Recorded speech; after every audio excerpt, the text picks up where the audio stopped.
the balanced football, the complementary football, that was going to be hard to duplicate. And so I love that O-line. Lord knows I love a good run game, and I am excited to see what DAC does. But they would have had to play near flawless football to put another 13-3 record together. Okay, well, game time right around the corner. Let's get down to action. Andrew Siciliano, Daniel Jeremiah, and Marshall Falk on the call. We'll see you back here at halftime. Enjoy the game, Cowboys and Rams. It's a must that they are the leader on their team, and we are going to get a chance to see Jared operating his offense and to see if that energy that McVay is conveying to the team permeates through golf. We saw Sean McVay actually running with DBs and wide receivers Thursday before the practice, guys. Seriously. It is Toyota's time to play now, sponsored by your Southern California Toyota dealers. In the other corner today, on the other sideline, Jason Garrett, he of the 13-3 Dallas Cowboys. They have already played a game. They were in the preseason Hall of Fame opener last Thursday. They won that game. They beat Arizona. Kicking off today is Sam Irwin Hill. So we're not going to see Dan Bailey, we don't think. Sam Irwin Hill is a rookie out of Arkansas. He's a punter. He's an Aussie. He actually did punting and place kicking duties last week. And this is Pharoh Cooper as the Rams have won the toss and they are electing to receive. To start off the 2017 preseason, here we go, underway at the Coliseum. Pharoh Cooper takes it 6 yards deep in the end zone. Why not bring it out? The 10. The 15, angling to the sideline, putting his head down and barreling his way across the 20-yard line. And that is where the Rams are going to start things off, guys. And that is where Jared Goff gets his first taste of football here in 2017. Didn't win a game last year, 0-7, that's the headline. He did throw 7 touchdowns, 3 of which came in that game against New Orleans. Jared Goff, this season is about winning. However, it's about developing the quarterback as well. Did a nice job of giving him some help. And I think when you look at this offensive line break the huddle here, Marshall, the left tackle might be the biggest addition this team has made in Andrew Whitworth. He is, and just the components that they put around him. We remember his game last year. Dak Prescott had a lot of help. Here's on first down, a Jared Goff throw, and it's going to be incomplete to one of those new weapons, Robert Woods. Let's look at the Rams lineup. Robert Woods from Sarah and from USC. Good to have him back in the building where he scored a couple dozen touchdowns as a Trojan. You mentioned Andrew Whitworth, Roger Saffold, John Sullivan, the former Redskin is the center, Jamon Brown, Rob Havenstein on the right side of the line. More on how they have switched up that right side of the line the last couple of weeks coming up shortly. Todd Gurley, however, looking to bounce back after a disappointing second season, is in the backfield. And here is Todd Gurley going nowhere on his first carry. And this was a problem that we had last year. Jamon Brown gets creased, and he got creased real early. You cannot allow, if you want to be a team to run the football in the NFL, you cannot allow penetration in the backfield. I'm sitting here letting you know, as a running back, it is the worst feeling to get the football and have someone in your face. Right there, Todd Gurley could not even make a move. It is a loss of 3. David Irving among those in there. In the backfield to bring up a 3rd and 13 on the Rams' first possession. We're saying starters 6 to 12 plays. Let's see if Goff can get a first down. He throws complete. That's Todd Gurley out of the backfield. He's going to be shy of the first down. Gets it across the 50-yard line. Orlando Scandrick, one of the few Dallas starters on the field tonight, up there for the tackle, 4th down. Nice job by Whitworth here, though. You see the inside spin, watch him redirect and give Goff some time. I know they want to get Gurley more involved in this passing game, Marshall. You just don't want to have to do it when you're in 3rd and long like they're in right now. That's what you have to do. That's called protecting your quarterback right there. You get the ball out of his hands. You don't allow the rush to get to him, and hope that Gurley can make a play.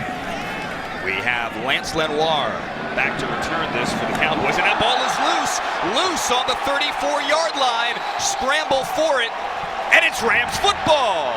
So the Johnny Hecker punt gives the Rams field position in Dallas territory. And if you take a look at this ball, it's almost one of those balls where Johnny didn't catch it solid, and you got the returner trying to run up to make a play. And boy, that's one of those balls you got to stay back. You're going to give him a benefit of doubt on the sun here, Marshall? We're not going to give him a pass on that. He's a pro. He's a pro. You got to learn how to put that hand up like you're in center field. Josh Forrest, the second-year linebacker, fell on it. But right there, those are the kind of things that, you know, you need those kind of things to happen in your favor. Lately, Andrew, as we've called these games many a times, those things were going against us. early. We get an early turnover here. Early turnover. Let's see what the Rams can do with it.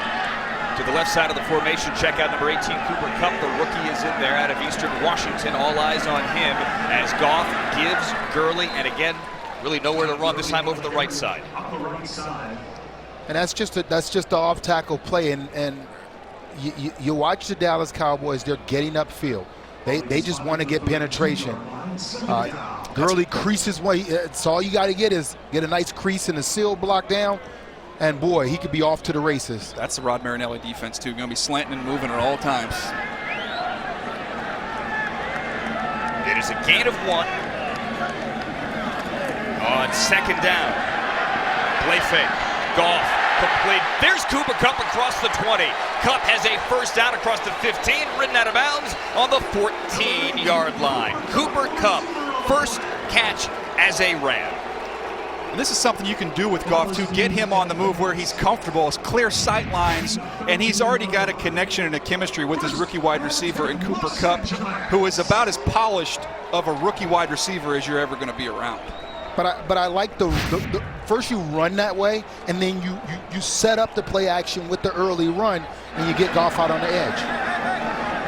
And it puts the Rams down to the 12-yard line, and they're going to run Todd Gurley. Nowhere to run. 3 carries now. Todd Gurley has lost yardage on 2 of them.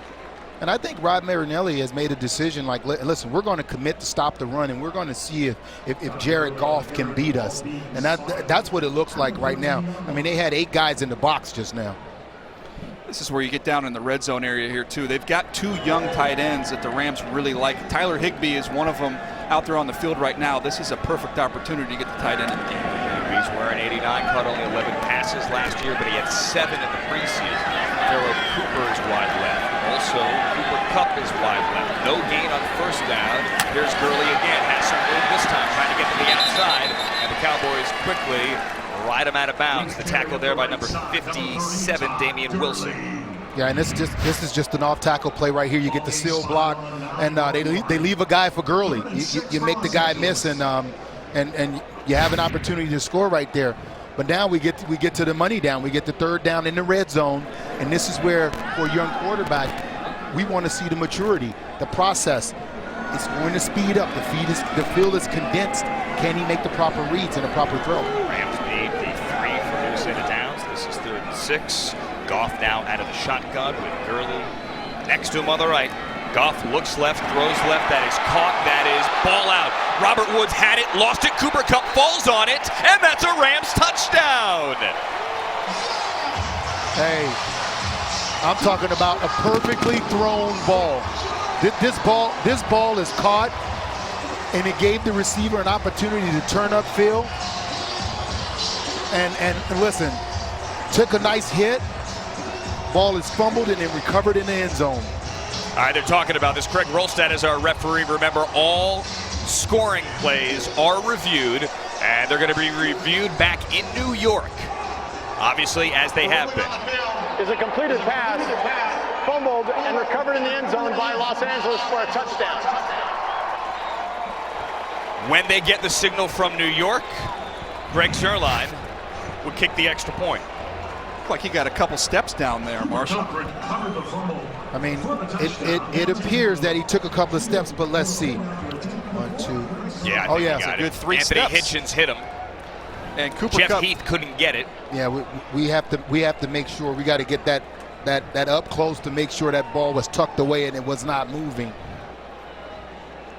Touchdowns confirmed. And here comes the extra point. And what a heads-up play. good things happen when you hustle to the football. It doesn't matter you're on offense or defense. Andrew, I feel it. I'm telling you, we've had 2 turnovers go our way. 2 good bounces go the Rams' way. It is 7-0 after the Greg Zuerlein extra point. 10:49 remaining in the first quarter. Jared Goff has a touchdown pass.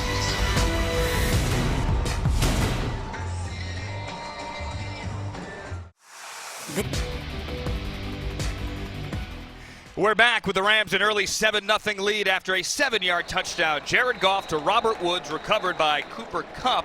in the end zone. And here comes Kellen Moore with Dak Prescott in uniform, but watching on the sidelines today. He is going to start here for the Dallas Cowboys. Kellen Moore, the lefty, 12 of 17 in the Hall of Fame game. That Cowboys win over Arizona.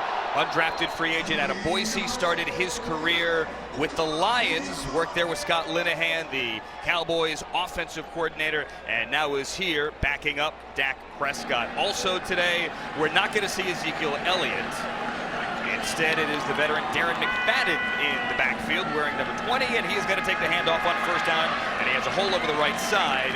Ethan Westbrook's there, Corey Littleton there. He's going to get to the 30-yard line. Alec Ogletree there as well for a Rams defense that does not have Aaron Donald. We'll talk plenty about that tonight. He is still a holdout. Westbrook's the former first-round pick Michael Brockers, and Tanzel Smart, the rookie out of Tulane, on the offensive line. This is a new defense. It is now a 3-4 defense. Connor Barwin brought on to rush the passer. No Robert Quinn tonight. 5-yard gain for Darren McFadden on first down. Brings up a 2nd and 5, and the lefty throws to his left, and that's incomplete to number 81, Andy Jones, starting at wide receiver today, the free agent out of Jacksonville. And that's Nickel Roby-Coleman, the former USC Trojan, looking very at home here on the Coliseum field, making a nice break on that ball. The former Buffalo Bill, who had a couple of interceptions here last year, where the Bills came in here and beat the Rams. 3rd and 5. Let's see what this Rams defense can do to potentially get off the field. Kellen Moore is going to work out of the shotgun here. There's Andy Jones again, 81 in motion for the Cowboys. Des Bryant came out in uniform. We're not expecting to see him play. There's Jones again, the intended receiver. He catches, but that's not going to be enough for a first down, as it is LaMarcus Joyner, who we are somewhat surprised to see out there on the field up for the tackle. I mean, and this is a good cover and tackle right there by Joyner, and that's what you want to see from him. What I like is Wade is going to make the quarterback, Wade Phillips is going to make sure that the quarterback get the ball out of his hands quickly and give the DBs a chance to make a play. Great tackle right there. Chris Jones back to return. Back to punt. And on the return, here's Shakir Ryan out of Northwestern State, the rookie free agent, the little guy, only 5'8", losing his footing. And he's going to get tripped up near the 12-yard line. That's where the Rams will start their second drive. Is it Jared Goff, or do we have a new quarterback? We have a lead early for the Rams, 7-0, 9:21 remaining in the first. Which in modern NFL history, Daniel Jeremiah, Marshall Falk, I'm Andrew Siciliano, and we have a new quarterback, guys. Seems Jared Goff's day is done. It is now Sean Mannion time. Appeared in only 2 games in 2 years, mopped up Week 16 against Arizona. He is still the leading passer in Pac-12 history. He's going to start here on the 13-yard line. Cooper Kupp in motion to the right side. Little play fake. Sean Mannion looks deep, now looks short, now looks to throw it away. Guys, time for Toyota Tracks the Score, sponsored by your Southern California Toyota dealers. Goff 3 for 4 on that first drive, set up here by a muff punt and a recovery by Josh Forrest. 5 plays, 33 yards. Nice job getting Cooper Kupp involved. Not much of a running game on that opening drive, but Goff was sharp, putting the ball right on the money. Took up 236 eventually. Cooper Kupp fell onto the end zone after Robert Woods got hit by Anthony Hitchens on second down. The short-handed Kupp cannot hang on to this one, which is somewhat surprising considering he averaged 125 yards a game at Eastern Washington and holds 15 FCS records. Watching the first play, it looked like there was a miscommunication between Mannion and Kupp, and then you come back the next play and you get a dropped ball by Kupp. Very uncharacteristic of him. And the young man is, you could tell, trying to speed up the process. Just go through it, make the catch, make the play. Some of the cleanest hands you will see anywhere. As a rookie, he may have the best hands on this team, although Robert Woods may argue on that one. On third down, Mannion to Malcolm Brown, who had a great preseason last year. That ball is out as well. After a gain of around 9, he gets across the 20-yard line. Brown's on it, though, and it's going to be 4th and short. I think this is something you see in the early preseason games now, just because we don't have as much contact in practice. It seems like anytime we see a collision tonight, the ball's finding its way on the ground. These guys will get this thing under control. Brown had a great preseason a year ago. Sean Mannion goes to the sideline. It's been 2 3-and-outs for the Rams. They got the benefit of the muff last time, and it's the same return man back, Lance Lenore for the Cowboys. Number 14 underneath it this time. He's going to field it at the 32, run to the right side. Cody Davis is there to bring him down immediately. So the Cowboys are going to start near their own 30-yard line. Second possession for the Cowboys. Rams defense made him go 3-and-out the first time. Here comes Kellen Moore again. To the Coliseum, the Rams on top of the Cowboys 7-0, and it's time now for tonight's Around the League, sponsored by American Airlines. Breaking news yesterday across the NFL when they suspended Cowboys running back Ezekiel Elliott for the first 6 games of the regular season for violating the league's personal conduct policy. Now, after the NFL's year-long investigation, they concluded Elliott engaged in physical violence against his former girlfriend back in July of 2016. Now, Elliott is appealing the decision. He sent out this tweet last night, strongly disagreeing with the decision, apologizing for the distraction to his team, and vowing to continue to work hard. Now, Elliott can play and participate in preseason practices and games, not playing today. The Cowboys will have to lean on McFadden and Morris and others to carry the load. But Andrew, it's going to be hard to replace the 2016 NFL leader in rushing yards for the Cowboys. That was their identity last year. It was their identity. Dak Prescott, a huge part of that identity as well. What a great tandem the Cowboys think they have, Jill, heading into the future. Jason Garrett relied heavily on that run. Quarterback didn't have to make as many plays with a great running game. And the Cowboys do face 4 top 10 defenses from 2016 in the first 6 games. So during the Ezekiel Elliott suspension, there's Darren McFadden for close to 8 yards around the right side. Marshall, 1,600 yards is hard to replace. Yeah, it's hard for one guy to replace, but when you think about McFadden and Morris and what they bring to the table, they also got Ronnie Hillman in the fold, but he's going to be missed. He's a load. He's a huge part of why they got their running identity back last year, coupled with that offensive line. I talked to Zeke before the game and pregame, and he said, he was disappointed of the harsh suspension. He understands he's far from perfect, and he's working to mature. But the suspension, he felt 6 games is a lot. After the gain of 3, it's 3rd and 7, and that one is fired incomplete there. The lefty to Jeff Swain, tight end, and here comes 4th down. Well, listen, the Cowboys knew something was coming. I don't know if they thought, guys, it was going to be 6 games coming. They thought maybe a couple of games. They're going to fight it. He has 3 days to appeal it. But until Ezekiel Elliott provides some kind of new evidence, then it's going to be hard to overturn the 6 games. I think a lot of people think, 6 games, it'll get adjudicated down to 4. Not necessarily. Here's the punt, and here's Shakir Ryan, the rookie from Northwestern State, who was signed after a tryout in May. Fair catch, and the Rams take over on the 19th. I just think the complicated thing is, as we've gotten into the league's code of conduct, sort of say, there's just no certain standard or basis when you suspend the guy, what you suspend him for, because you start to try to compare case to case if there's domestic violence involved or violating league. And sometimes the amount of games, they don't always coincide with various suspensions. So it's all over the board because we don't have a standard set for what it is. Well, the baseline for domestic violence laid out a couple of years ago was 6 games, and this is what they're sticking to. In this case, there's Malcolm Brown over the right side after the 42-yard run. Second possession here for Sean Mannion. Looks like Brown gets around 6. Marshall, if I recall correctly, last year you said Malcolm Brown ran heavy. He is. He's a heavy runner of the football, and he gets behind his pads, and he's a load for one. No one guy is just going to bring him down, and that's what he brings to the table. He's got a great opportunity here with his football team to secure this number 2 role that they need behind Todd Gurley. He get a chance to do it tonight. But, man, Marshall, I don't see that twitch, that explosiveness, but you're right. First guy, he's going to run through tackles. And he catches the ball pretty well. There he is again. Malcolm Brown over the right side. Maybe a yard. One guy is just not going to bring this young man down. And I love it. He gets behind his pads. A little indecisive right there, but as you continue to run him, you're going to see a guy that gets comfortable and starts to carrying guys along the way while he gains yards. It's a gain of 2. Byron Jones up there for the tackle. DJ, you mentioned he has an opportunity here. Lance Dunbar, who the Rams brought in the offseason, the former Cowboy, who they envisioned, Sean McVay did, as a third down back, is still recovering from a knee surgery. And he is not that close. He is going to be a while.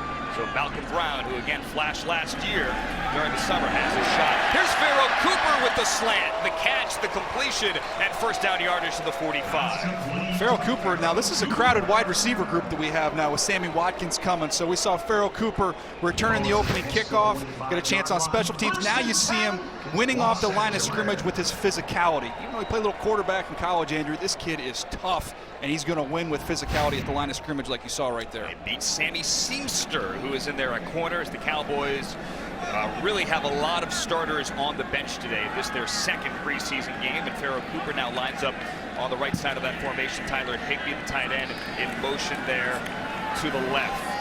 Mannion, complete. It's Higbee again. He's got to work on those hands. That ball might have come loose. He fell on it, though.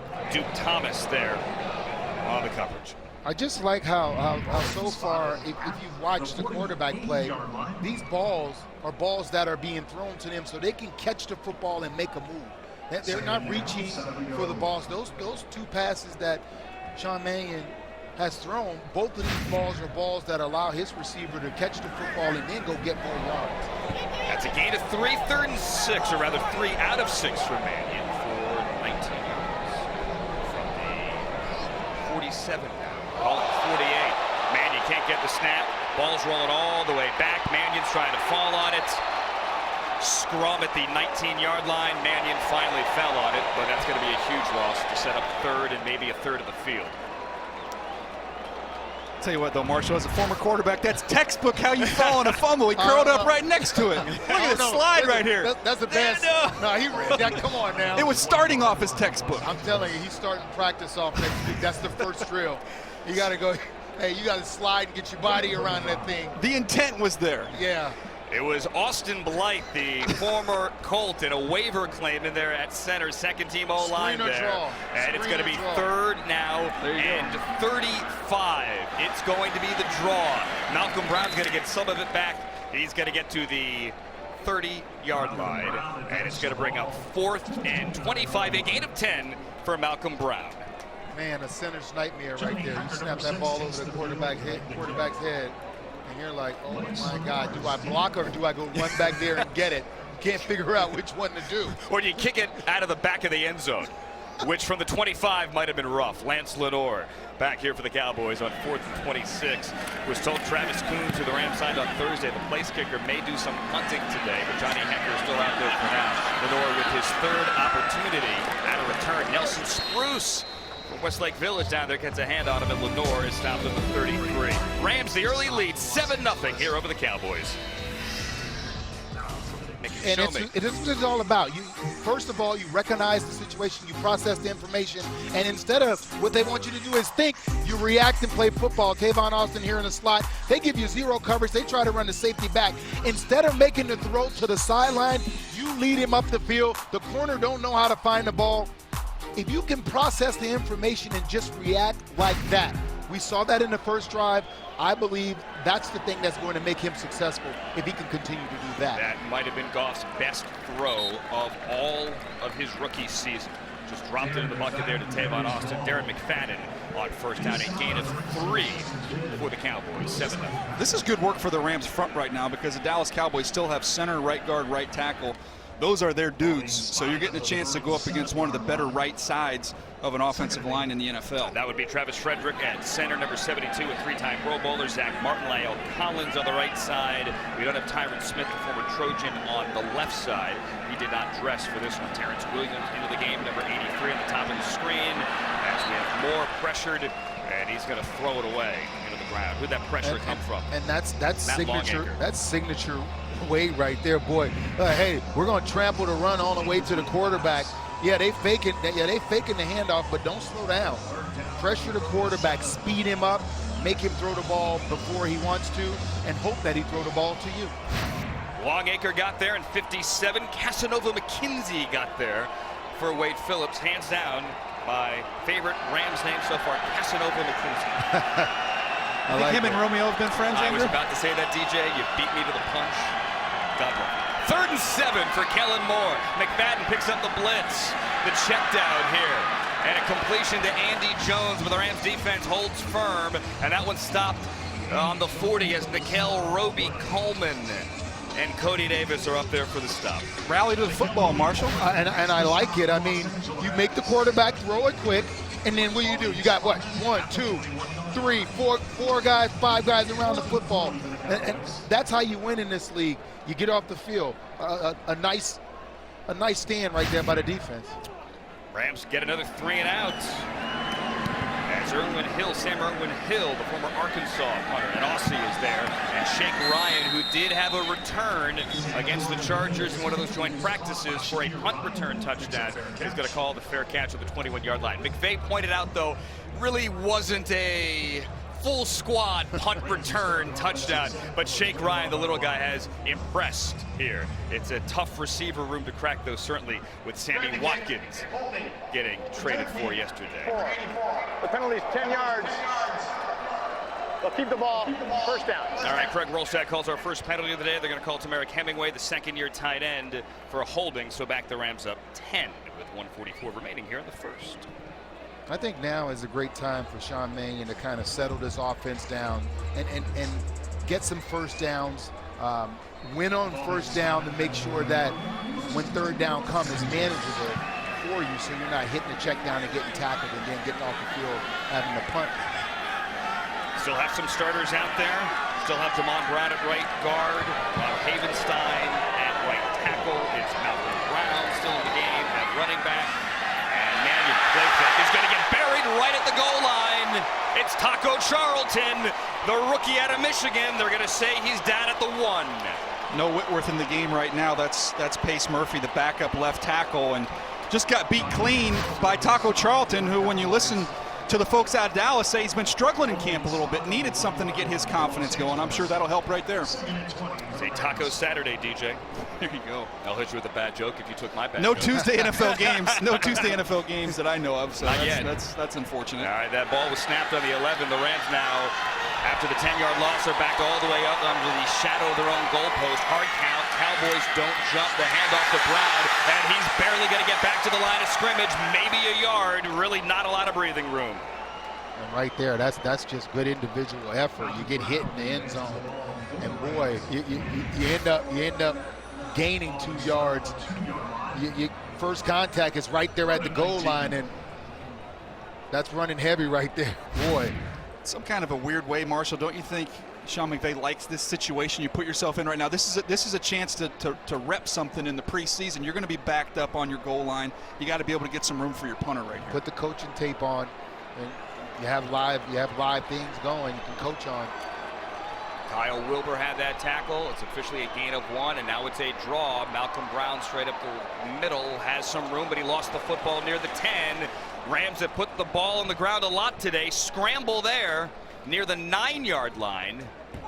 Waiting for the signal. Rams get it back. It's going to be 4th down. For running backs, and this is an issue, and I'm saying it, when you don't hit a lot and they don't have a lot of contact, you get in games and the ball can't come loose. Can't simulate it. Kayvon Frazier up there for the hit. End of the quarter. Rams going to the other side, punting when we start the second. After 1 quarter, 7-0 on a touchdown. Cooper Kupp fell on it after Robert Woods caught a slant from Jared Goff, and now Johnny Hecker is back. The punt to Lance Lenore out of his own end zone. Lenore muffed one earlier, leading to that touchdown. Fields this one cleanly and runs it across midfield before getting popped by the rookie tight end, Gerald Everett. Guys, Sean McVay, 1 quarter of the books. Let's jump to conclusions. What do we think so far? I'm going to say I like what I see from the quarterbacks. They're decisive. The throws are accurate. And the reads, you can tell that they understand the concepts and what they're trying to accomplish and what Dallas is trying to do on the other end. They're just going out there reacting and playing football. I don't think he's going to be too pleased with the way they're running the football right now, but I love what they're doing, getting the quarterbacks on the move and getting them in a comfort zone. There have been 4 fumbles in this game, and that muff punt there, which led to the Rams touchdown. Lance Moore back with the ball. He is 2 for 6 early here for the Cowboys for only 2 yards, and he hands it to Darren McFadden, who carries it to the 41-yard line for a gain of 4. Corey Littleton is there. I think the best thing that the Rams have going for them right now is they have somebody that understands how to develop a quarterback. And they have all this talent on the defensive side of the ball here with the Rams. They've added a bunch of pieces to the offense, but they're going to go as the quarterback goes. And they've got a head coach that has a reputation for being able to develop these guys. He has a veteran staff. Skip Pete there, the running back coach next to him. Obviously, Wade Phillips, former head coach. As Ethan Westbrooks has the pressure, Moore gets away from it and throws incomplete. Westbrook right now is upset with himself. He just allowed a sack to get away from him. I mean, you're barreling down on Kellen Moore. He's not the most fleet of foot, but that's a sack right there. You know you should have had right there, boy. Wade Phillips relying heavily now on Ethan Westbrooks with the Dominique Easley season-ending injury. Just a devastating blow to that Rams defensive line. Westbrooks, though, key contributor last year. 4 career sacks, former undrafted free agent. Let's see if they can get off the field. See if they can force another 3 and out on 3rd and 6. Moore climbs the pocket, lofts it complete. McFadden has it. Stiff arm. McFadden down the sideline before Cody Davis runs him out of bounds. That is a first down on the Rams 33. Yeah, right there. Roby.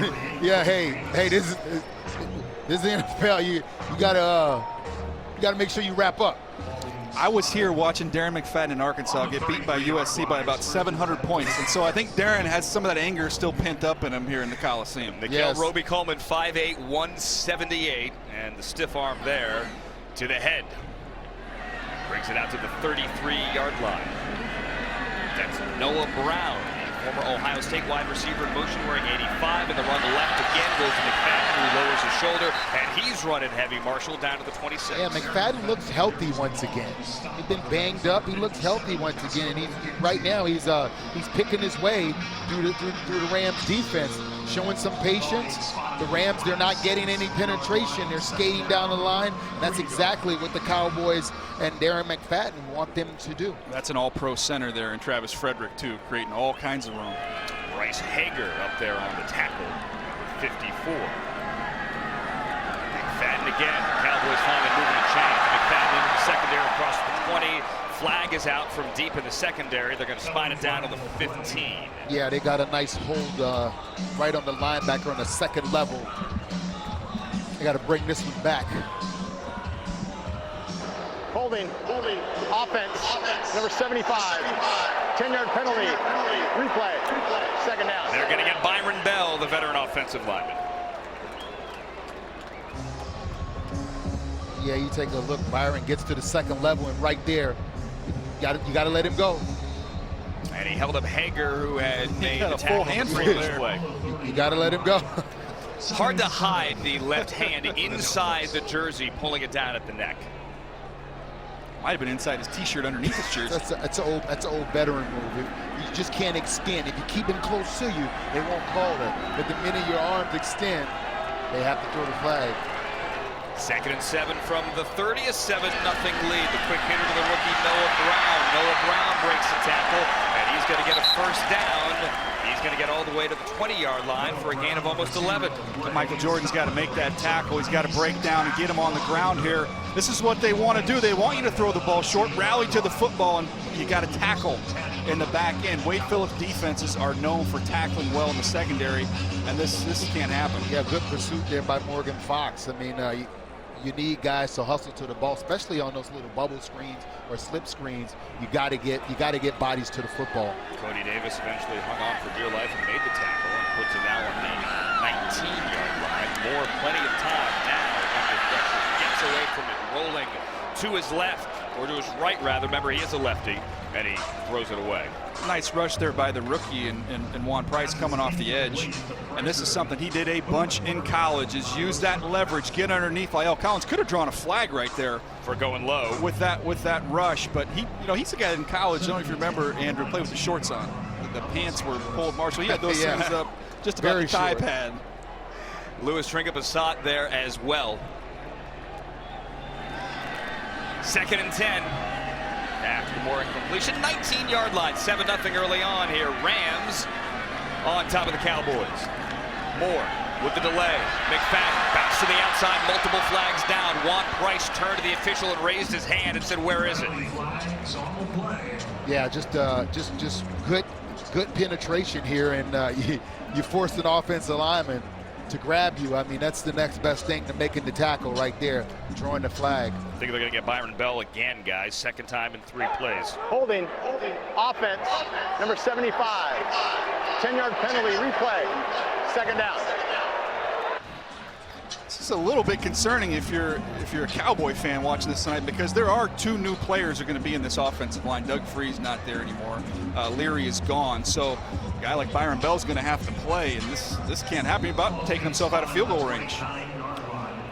Cowboys were in the red zone for the first time down to the 19 after the holding call. Again, it's Bell's 2nd in 3 plays. They back out to the 29-yard line to set up a 2nd and 20. Moore brought down, and then he throws it. They're going to call him in the grasp or not. Matt Longacre got him. I mean, you want to turn a corner. Man, for a minute he looked like Robert Quinn the way he dipped his shoulder and got around the corner. It's an incompletion. Longacre could have been held. It's just a good move right there. A little slap rip and flatten to the quarterback. Moore clearly guided it away before that right knee hit the ground. Now 3rd and 20. Matt Longacre, a guy who put his hand to the ground a lot in the Greg Williams 4-3, standing up a little bit more. Now lined up on the left side here on 3rd and 20 as Kellen Moore's going to set up the screen. And that's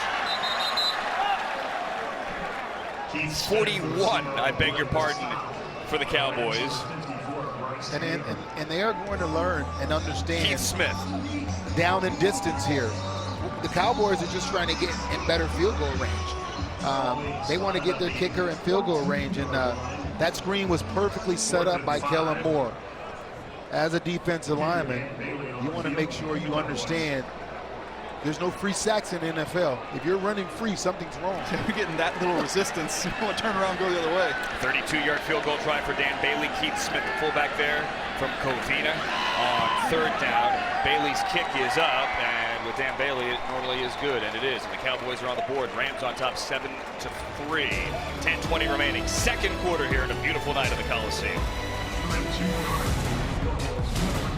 And Rams on top 7-3, and it's time for our social hits of the week, brought to you by AT&T. AT&T is a proud sponsor of the Rams. Entertainment your way. So social media blew up yesterday when news broke that the Rams traded for Bills receiver Sammy Watkins. Robert Woods with some emoji love for Watkins, welcoming him to LA, where the former receiver teammates with the Bills will be reunited here in LA. And the NFL making note of the offensive prowess the Rams have accrued, tweeting, "How about the new Rams Big Three? Goff, Gurley, Watkins, Andrew. The Rams now have no excuses for no offense," right? You know what? There are a lot of good pieces here, Jill. A lot of good pieces when Tavon Austin is healthy as well. And he's getting close with that hamstring. There's a lot of weapons. Pretty good cockpit there for Jared Goff. Pharaoh Cooper back to return it. He is going to let it roll to the far side of the end zone, and he's going to down it there for the touchback. Guys, Sammy Watkins is a legit #1, and honestly, it's not that big of a risk for the Rams. They gave up a 2nd-round pick next year, Marshall, but if you were to leave via free agency, you likely get back the compensatory 3. Where's the risk? There's not any. I mean, this is a guy that, when healthy, is a premier receiver in this league, and I'm talking about a serious deep threat, a real one that is going to garner attention and help declare coverage for your quarterback and get other guys opportunities. That's what he brings to the table. There's Sean Mannion with the completion to Gerald Everett, the rookie tight end. People think Jordan Reed when they see Gerald Everett. He's already made the comparisons. Says they want to make this group as good as the Redskins group of tight ends. That's 9. And I just like the catch and the run after the catch, the ability to make people miss. I mean, this is a big body guy, 6'3", 245 pounds, and he's out there fleet of foot. That was my comparison when I watched him at South Alabama. I wrote down Jordan Reed on the paper, so to be with the coach that coached Jordan Reed, what a good fit for him. The 44th overall selection. Justin Davis, the former Trojan, into the game now. Undrafted rookie trying to make this team. He is impressed, and they'll love this too, except that he fumbled. He got the first down, got across the 40-yard line. Looks like he got hit in the head. That ball is loose on the 45. Taco Charlton pointing Dallas's direction. Already at 4 fumbles in this game. Craig Rolstad said Rams will keep it. Man, that ball keeps getting put on the floor. I'm watching right now, and Skip Pete. He's on the field. He's on the field. I mean, his head is steaming right now. His running backs are having a problem with holding on to the football. Well, Marshall, he got clotheslined. This there. wasn't the contact on the ball, though. He just lost it on his own. Right. Exactly. Bob, you're talking to Coach McVay the other day. He's excited about Justin Davis, undrafted rookie out of USC. He's a slashing runner, and he said just finds a way to show up in practice. It's a great run. You got to secure the football. He is the youngest Ram, 22 in November, had 21 touchdowns in 4 years as a Trojan.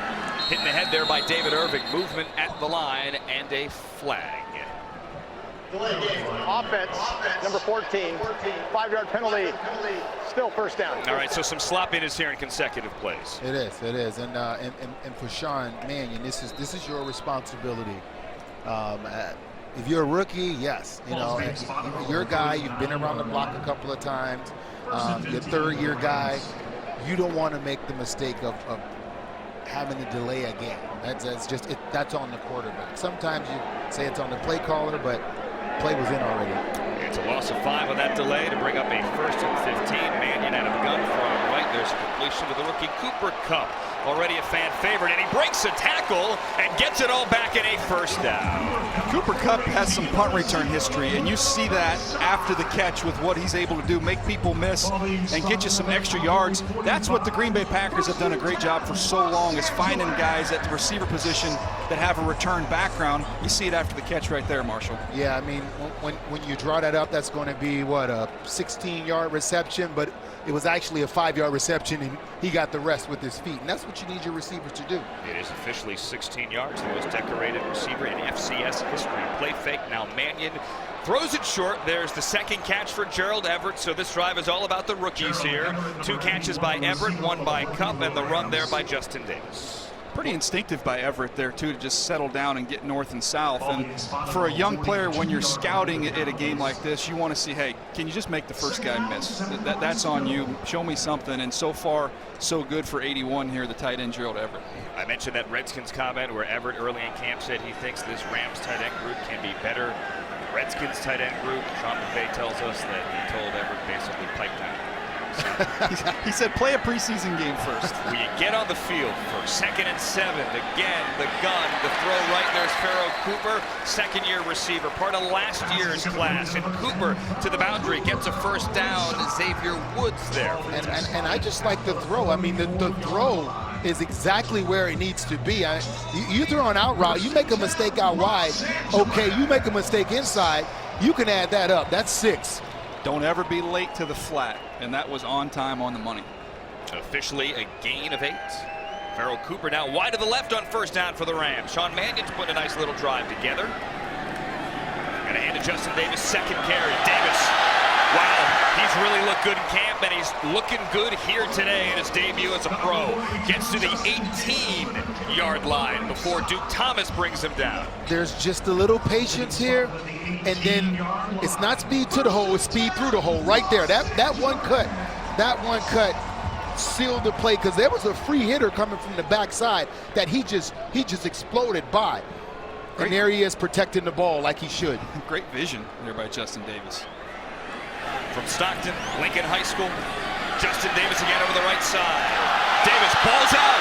Looks like he was reaching for extra yardage, and he basically threw it. Rams have put it on the ground again, and this time it costs them. I've literally never seen something like that before. It's contagious. It's contagious. I've just never seen that. Wow. Turnover deep in Dallas territory as the Rams were driving. The rookie Justin Davis. I can see the problem. Running back, understand this. One is on your fingertips, the other one is your forearm, the next one's your body. He lost the body point of contact. the minute you try to make a move, that ball will fly out, and that's what happened. I mean, I've never seen it literally fly out like that, but there's times when you lose one of those points of pressure, and the easiest one is the one to the body, because in college, a lot of running backs run with the ball, swinging the ball, and I could tell he was that kind of runner. Justin Davis again, the rookie out of USC, had a nice drive going. That was the second fumble on that drive for Davis, as we see Alfred Morris here into the game and running back. Remember to Ezekiel Elliott, Darren McFadden started. Go ahead. Alfred Morris got a big role for this Cowboy football team, especially in these first 6 weeks. And talking to some of the scouts with the Cowboys, Marshall, they said he has had a phenomenal camp. So there's some encouragement there. Just a hard worker. I mean, I just love the story, love what he did in Washington, and just how he plays. Willing to play and accept whatever role. Former late-round pick, had only 69 yards last year for the Cowboys. Pre-snap flag there, but this is after he had over 4,700 yards. Start. Offense, number 86. The penalty's half the distance to the goal, still second down. That was 86 Connor Hamlet. I was saying 4,700 yards for Alfred Morris in 4 years with the Redskins. Now he is here with McFadden and eventually with Ezekiel Elliott.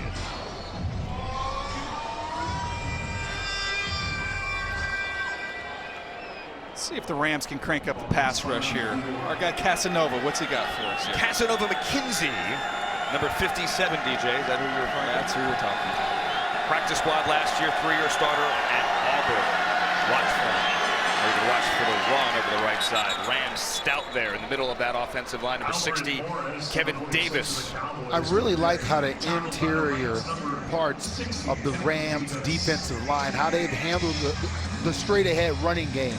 If you notice, the Cowboys, they love running in between the A and B gaps. They've had to make all their hay outside in the C and D gaps thus far in this game. Going to bring up 3rd and 7.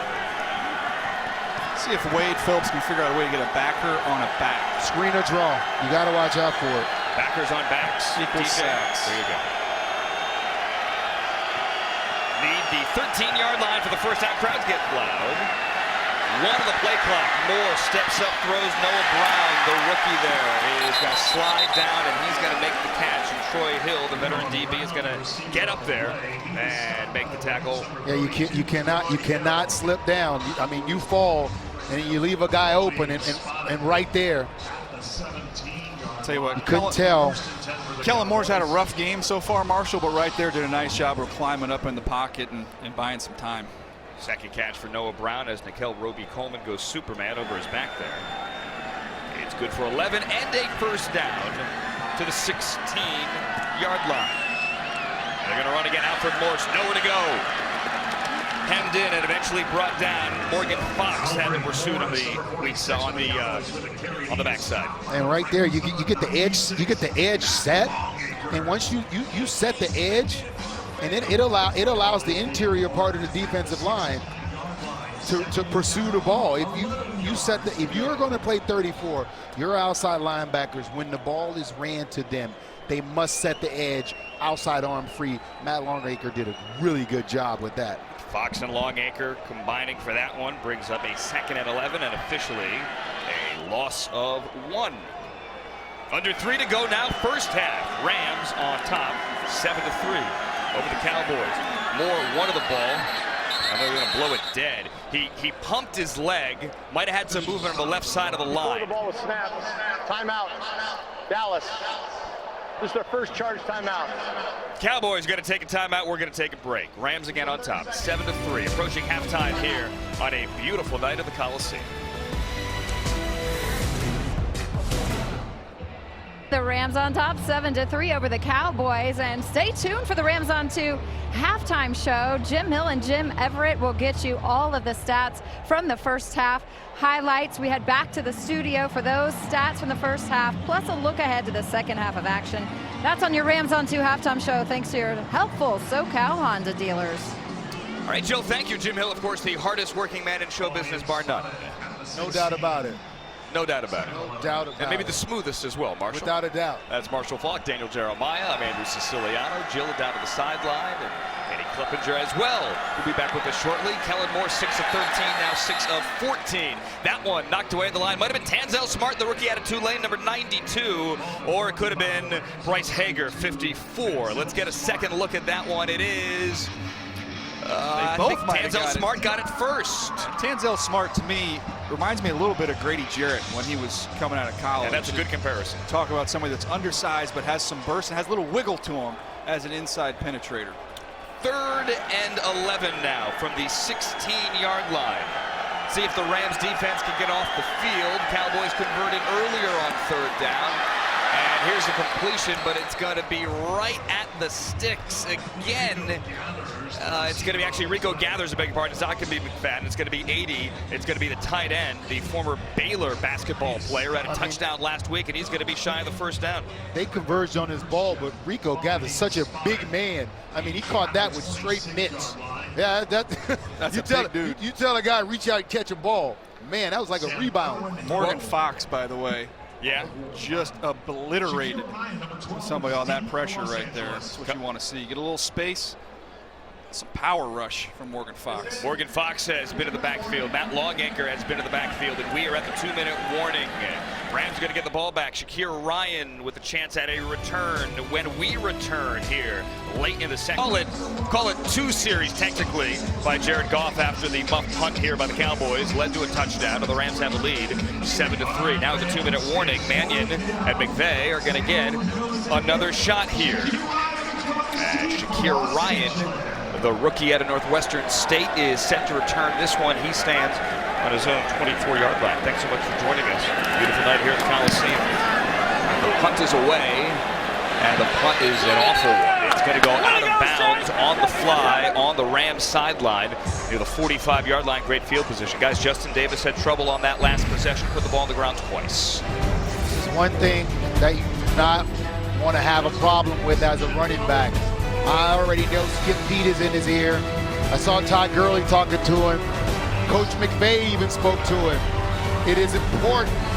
I remember as a rookie, Kurt Loudermilk told me, everybody hopes and dreams is in that football. We need you to hold on to it.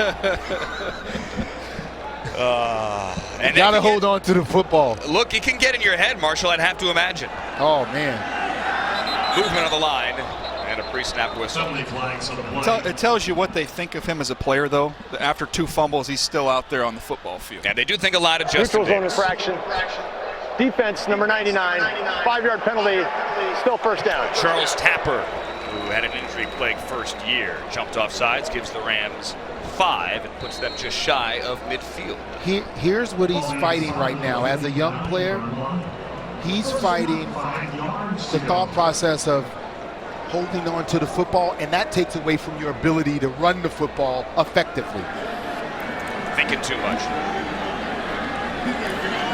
Cooper Kupp's going to come in motion, tight to the right side here for Sean Mannion. Hands Justin Davis. Nice cutback again. He's shown he's got the moves to play in this league. He's going to pick up a first down to the 42, but there's a flag back on the Dallas 48-yard line. And this is what you have to do. Now you're a known fumbler. Cover up the football because everybody's grabbing for it now. Everybody.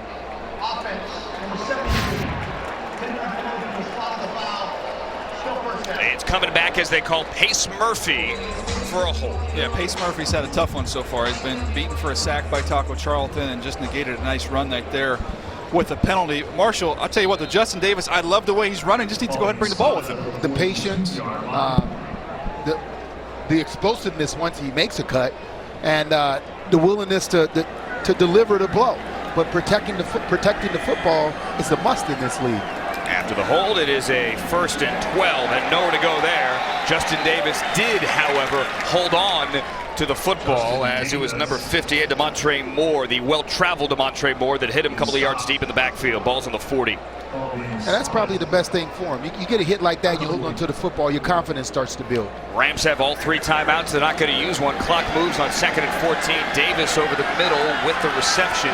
Gets back a couple of yards beyond the original line of scrimmage to the Rams' 47-yard line. Clock is still moving now, ticking towards 1:10 remaining.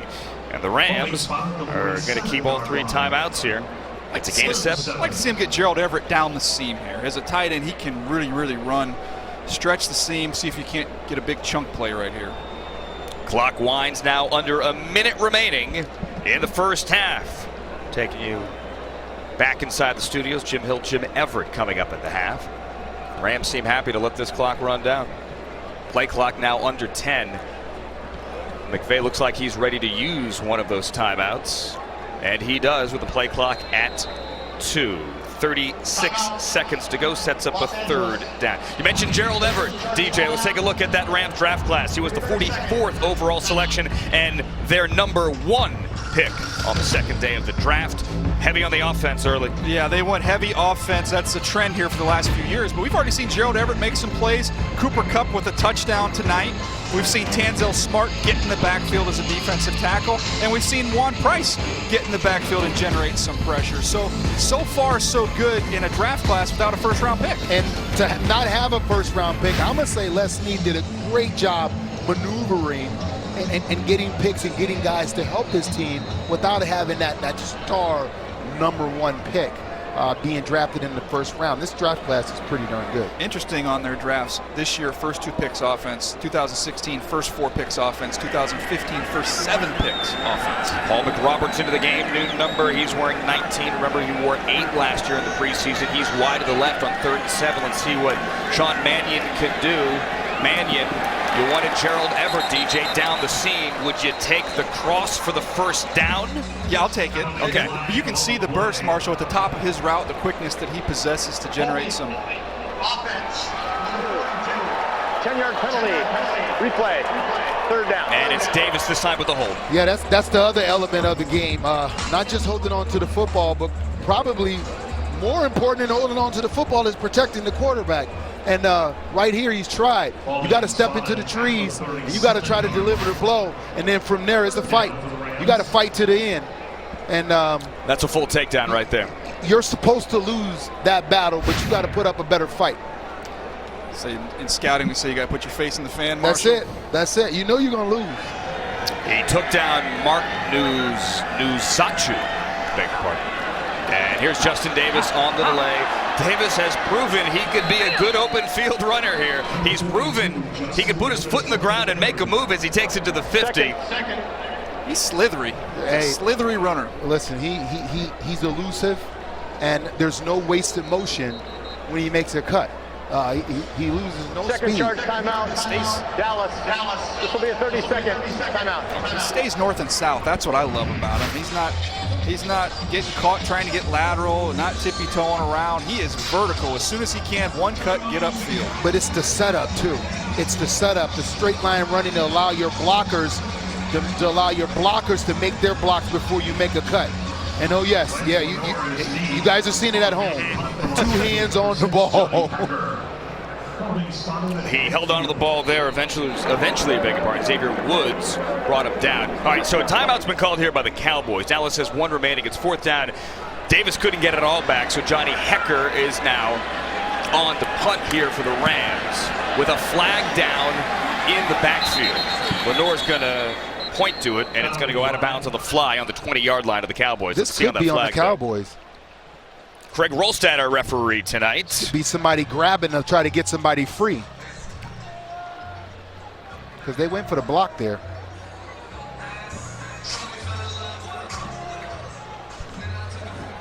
Rolstad in his 14th year, 4th year with his own crew as a referee. Walk it over towards Jason Garrett now, trying to figure this thing out. 16 seconds. Illegal motion. Offense. Number 86.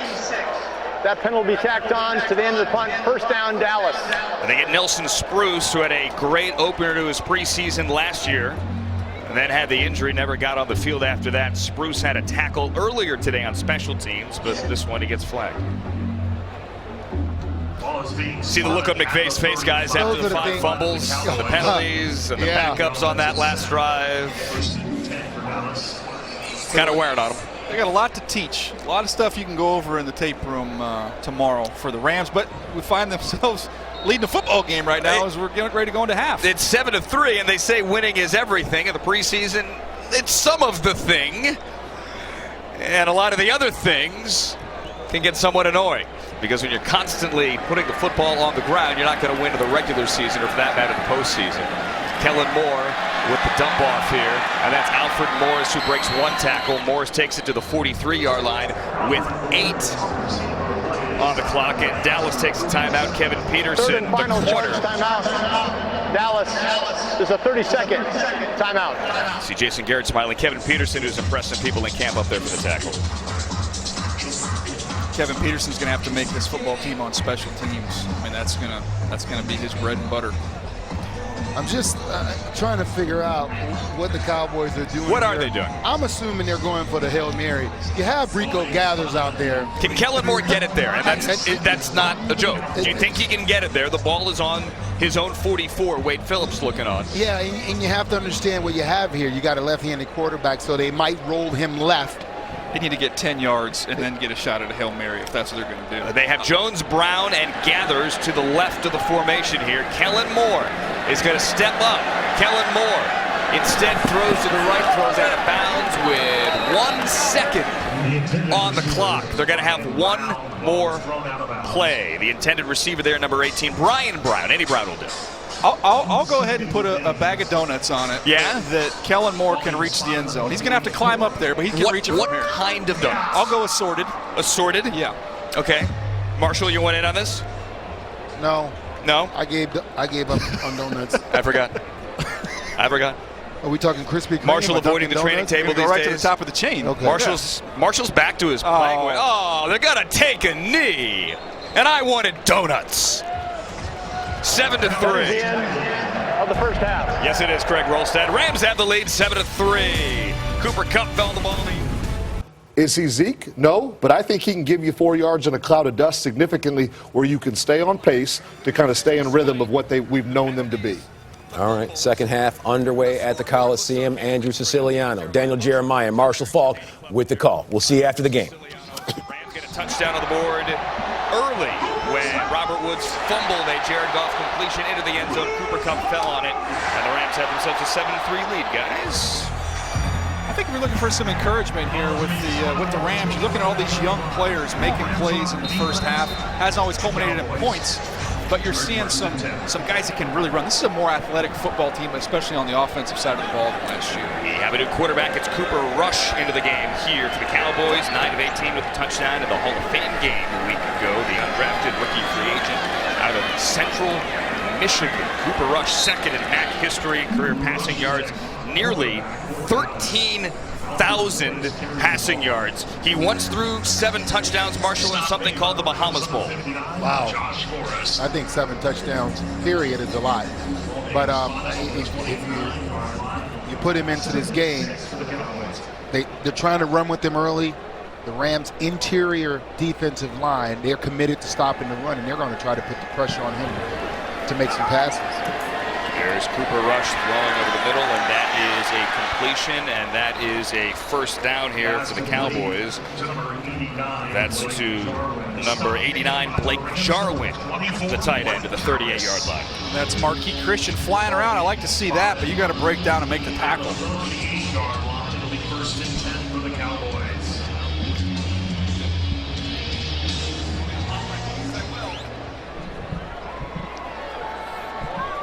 All right, 7-3 as we get a first down there. We're 1 minute in to the third quarter. And Cooper Rush has the short drop throws to the outside. There's Rico Gathers. Marshall, you said earlier, he went up like a basketball player for a rebound. He is the leading rebounder in Baylor history. Had that touchdown last week as well. I know we use the word beast often, but this man is a beast. He is And huge. when he catches the ball, you got to get him down early. I'm talking, 6'7", 290. He's a work in progress. How do you cover in the run 6'7", game. 290, in all honesty? Well, when you're covered, you're open because you're going to be bigger than everybody else is on. That's it. But his work needs to come in the run game. That's how he's going to get on the football field. We know he's a great athlete. He's a work in progress, very much so, but stuck around last year. Worked with some Tony Romo on the side here. And the Cowboys love him. They love the potential that he has. Alfred Morris into the game and running back. Morris has a couple of yards over the left side. Bryce Hager who has shown up a lot of times on the stat sheet. And that's just it, to get him to work in the run game. You can be a physical specimen, but you have to have good technique. You're going to play against other physical specimens, guys that, they've been playing football for a long time. You're spending a lot of time in basketball. So that's going to be a part of this game that's going to be slow to come through. But when you can flex him out like this, and now that ball go up the seam, it's tough to cover. We're a couple of minutes after sunset now, as on third down we have a completion. We got a nice tackle there as well by number 41 for the Rams. That's Moreeeee Christian. And it's right at the sticks. So this is his style as a tackler. You saw him have a flyby miss a minute ago, and now you see him have a flyby. That's a connection, though, Marshall. It looks like you got him short. Right there, you got to get him down. And that sudden impact, if you hit him up high and you allow him to continue and he dives forward, he can get the first down. Right there, you take your legs up underneath him. And I'm going to tell you, as an offensive player, you don't want that hit. You are going down immediately. You don't want anyone going at your knees. All right, it brings about a punt here, and here is Shake Ryan calling for the fair catch at the 15-yard line. We got a special guest coming up. Rams traded for a wide receiver yesterday. You may be familiar with him. Sammy Watkins joins us in the booth straight ahead here. In at 3. So the Rams kind of shocked the football world yesterday. That's the Hall of Famer Marshall Falk. I'm Andrew Siciliano. This is Sammy Watkins. He is now a member of the Rams. They made the trade yesterday, formerly a Bill. You said before the game, Sammy, you were shocked. Where were you? How did you find out the news? It was right after the workout, and Coach called me in, and I thought it was going to be Rams start the offense to set for the 15-yard line. But when I walked in, I seen kind of a vibe. So I'm like, oh, I'm in trouble. And he was like, you're getting traded. I'm like, looking crazy.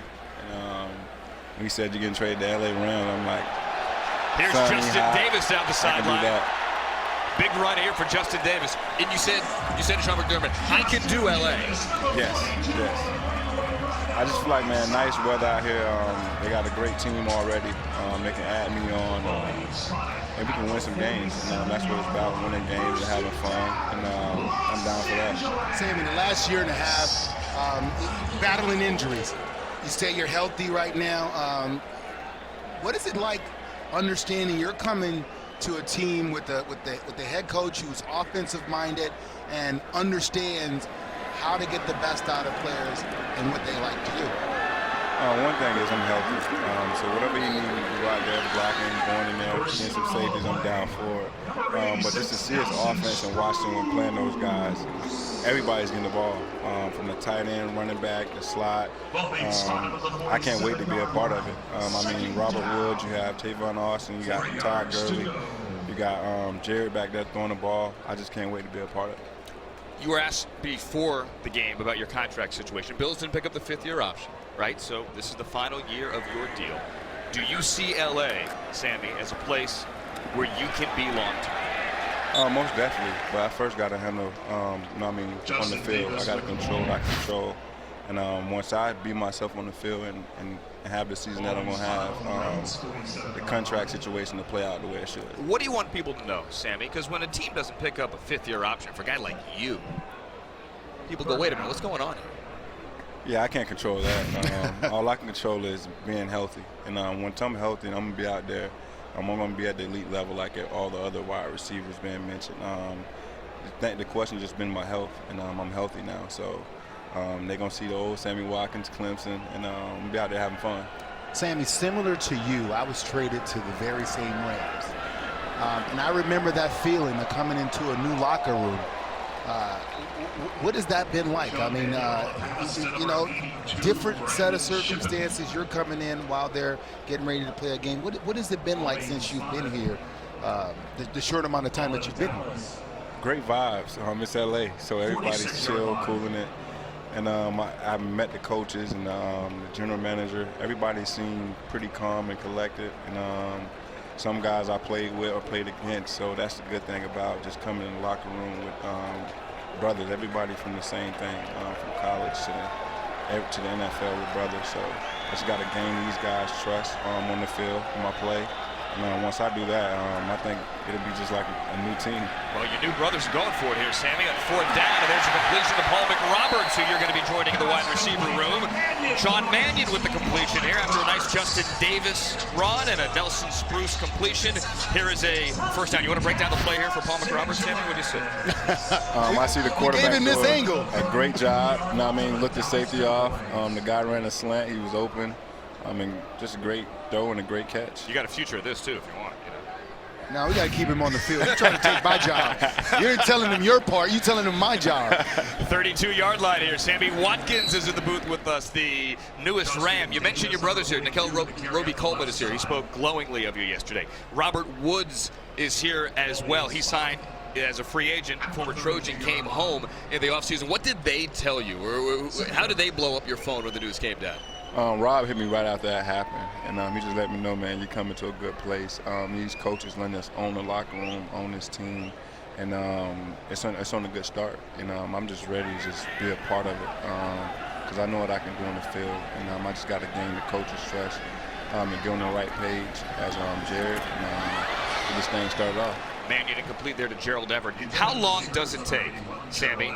Because when guys get traded, we're already in the preseason. It's not like you were in minicamp. It's not like you were going through OTAs. How long do you think it's going to take to learn a new offense and adjust? Honestly, I catch on pretty quick. So it might take a week and a half, a week. Depends on how much we study. But I'm going to go in and try to learn as much as I can learn. And learn the formations first. That's the quickest thing that you got to learn, where to line up at. And then you learn concepts. And once I'm learn everything, I can play fast, and I'll be free-minded. Is the target goal to play next Saturday? That's my goal. You know how preseason is. You only run a certain amount of plays, slant, drag, curls, maybe a go. So as long as you can just tell me my route, I can go out there and line up and play. There you go. Yeah. Mannion here on 3rd down. Hold up, wait. What? I don't know if we. What number? What number are you? Yeah, what number are you going to wear? What number are you going to wear? Because Mannion's got your 14. I'm trying to. What number are you going to wear? I don't know. They've been drilling me all day with it. So I'm just trying to figure out what I'm gonna do. They say 12 is open. I'm gonna try to talk to him and see if he's gonna let me get it. What's your offer? Because I talked to Sean Mannion yesterday, and I said, "What are you going to ask for?" Here comes Greg Zuerlein to line up. I said, "You got to ask Sammy for something." And he kind of started scratching his chin and said he's going to think about it. What's the most you'd pay? Real quick. Not the most. Don't answer that. You might box yourself in the corner. What's your offer? My offer? Yeah. Make an offer. Don't make an offer. Don't do it. I think Preseason opener over the Cowboys. You know, the Rams have 3 more years to play here in the iconic Coliseum, but they have a very bright future, a state-of-the-art future they'll be moving to. Just last week, the LA Sports and Entertainment District unveiled their presentation of the new stadium down in Inglewood, $2.6 billion. Same architects that built Jerry's World in Dallas, HKS, are building it. It's going to be ready in 2020, and it'll host the 2022 Super Bowl, the LA Olympic opening ceremonies in 2028.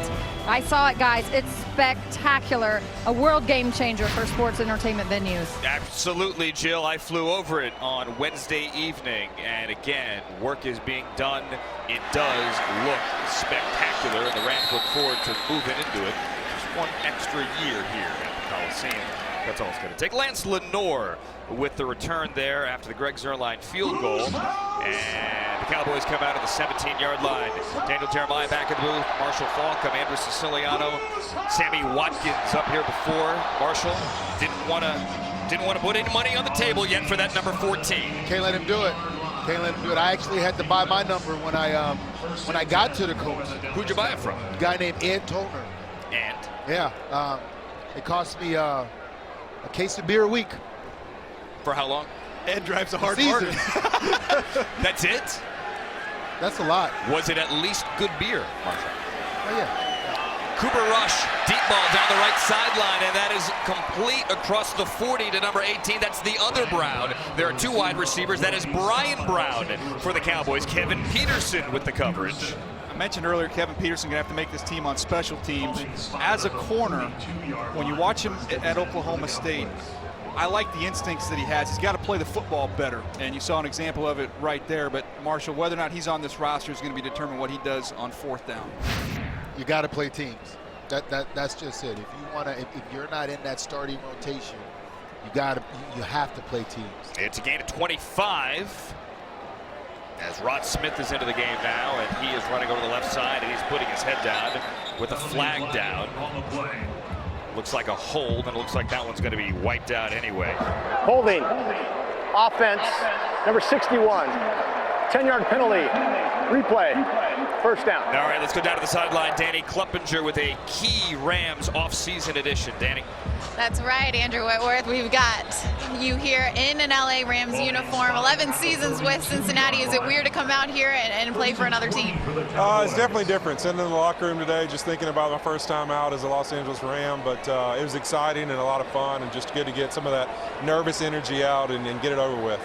Was it over with? I mean, you were out there for not very long.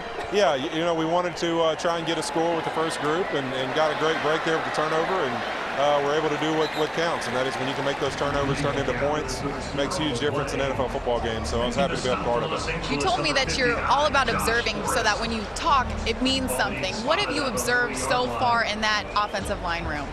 I mean, honestly, just how young the group is. I mean, you know, with Sully, myself, and Raj, you know, it's really an opportunity for us to kind of not only just mentor, but settle guys down and just say, hey, play the game, go out there, have fun, execute. You know, because you really got to be able to concentrate on practice time is practice time, and when it's game time, it's time to let it loose. Everybody wants to know if Todd Gurley is going to be able to get let loose out here. What do you think?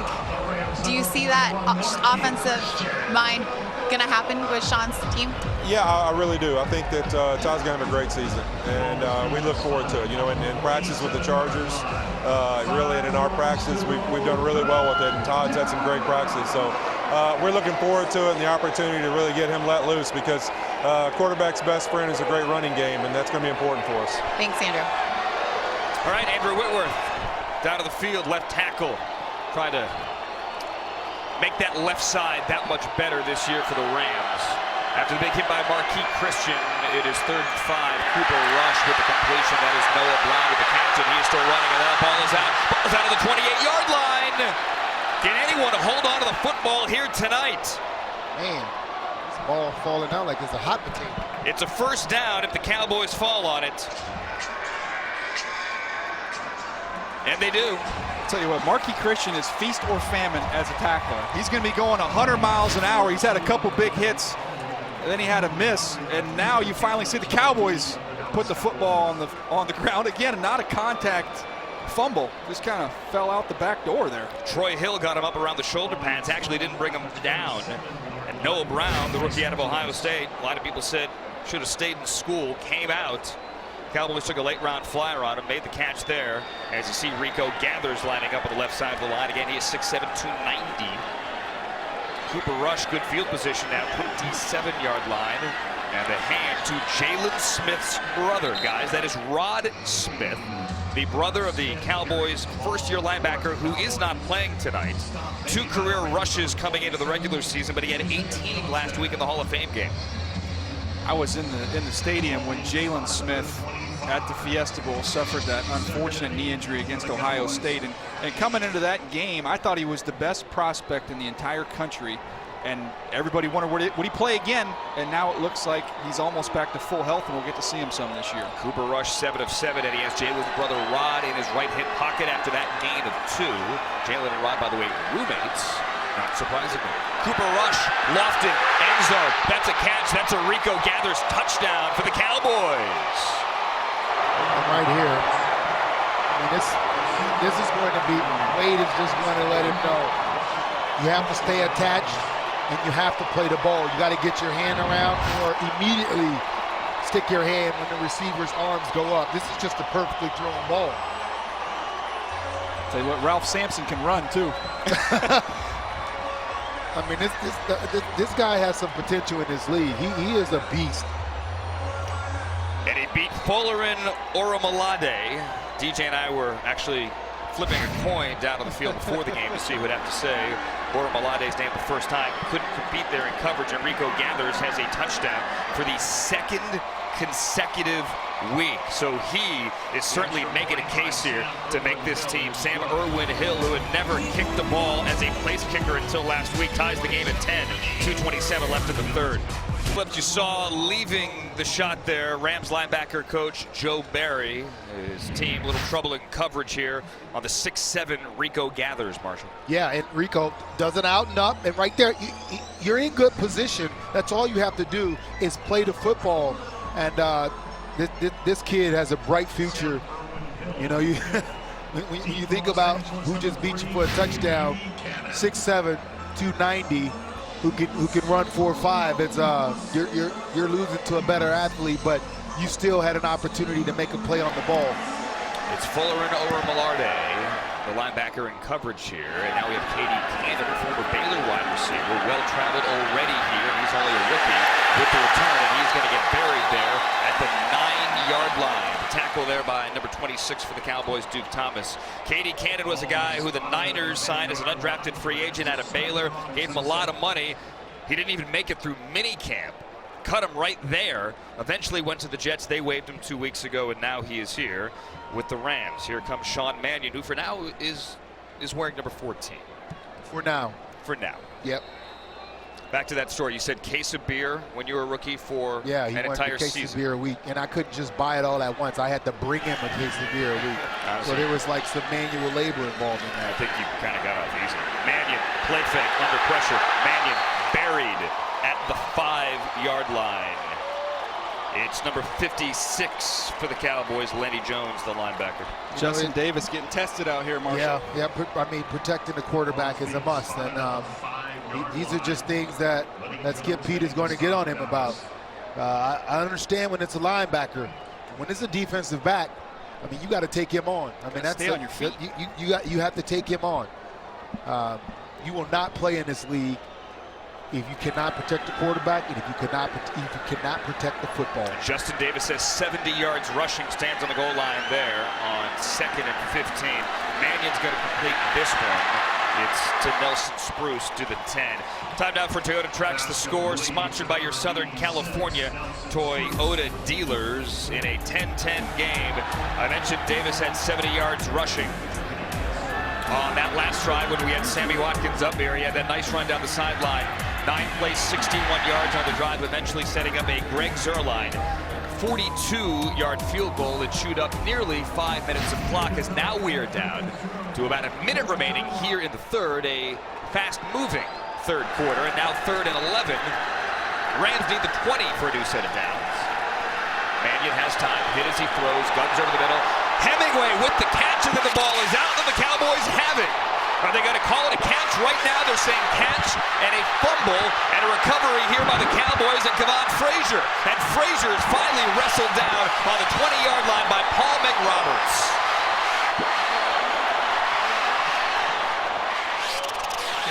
Beautiful throw, beautiful route. Got to hold on to the ball. Rams have not held on to the ball all night. It's a catch and a fumble for the second-year tight end, and the Cowboys take over.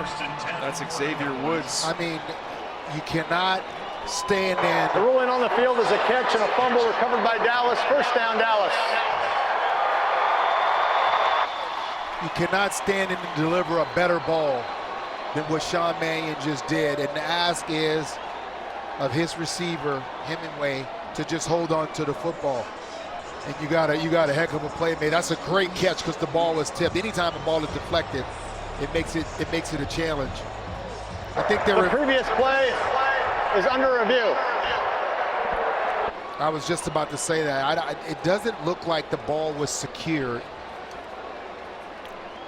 Craig Rolstad is going to look at it with some help from New York, and when we get back, we'll tell you the verdict. Ruling on the field is Cowboy football after the Hemingway catch and fumble, gain of 22, but Dallas ball. Part of review and consulting with New York. Craig Rolstad, what say you here at the Coliseum?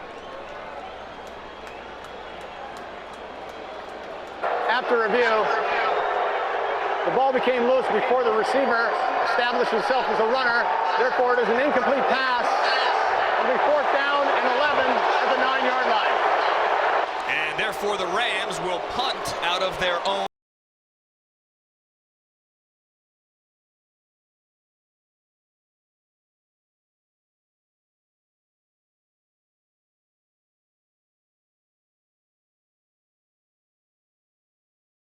was still trying to secure it, it never got comfortable with it. You see him continue to grab at the football and just never secured the football. Either way, Rams have to do a better job of holding onto the football. Travis Coons, who kicked last year for the Browns as a place kicker, has never really punted in a real game. Signed on Thursday.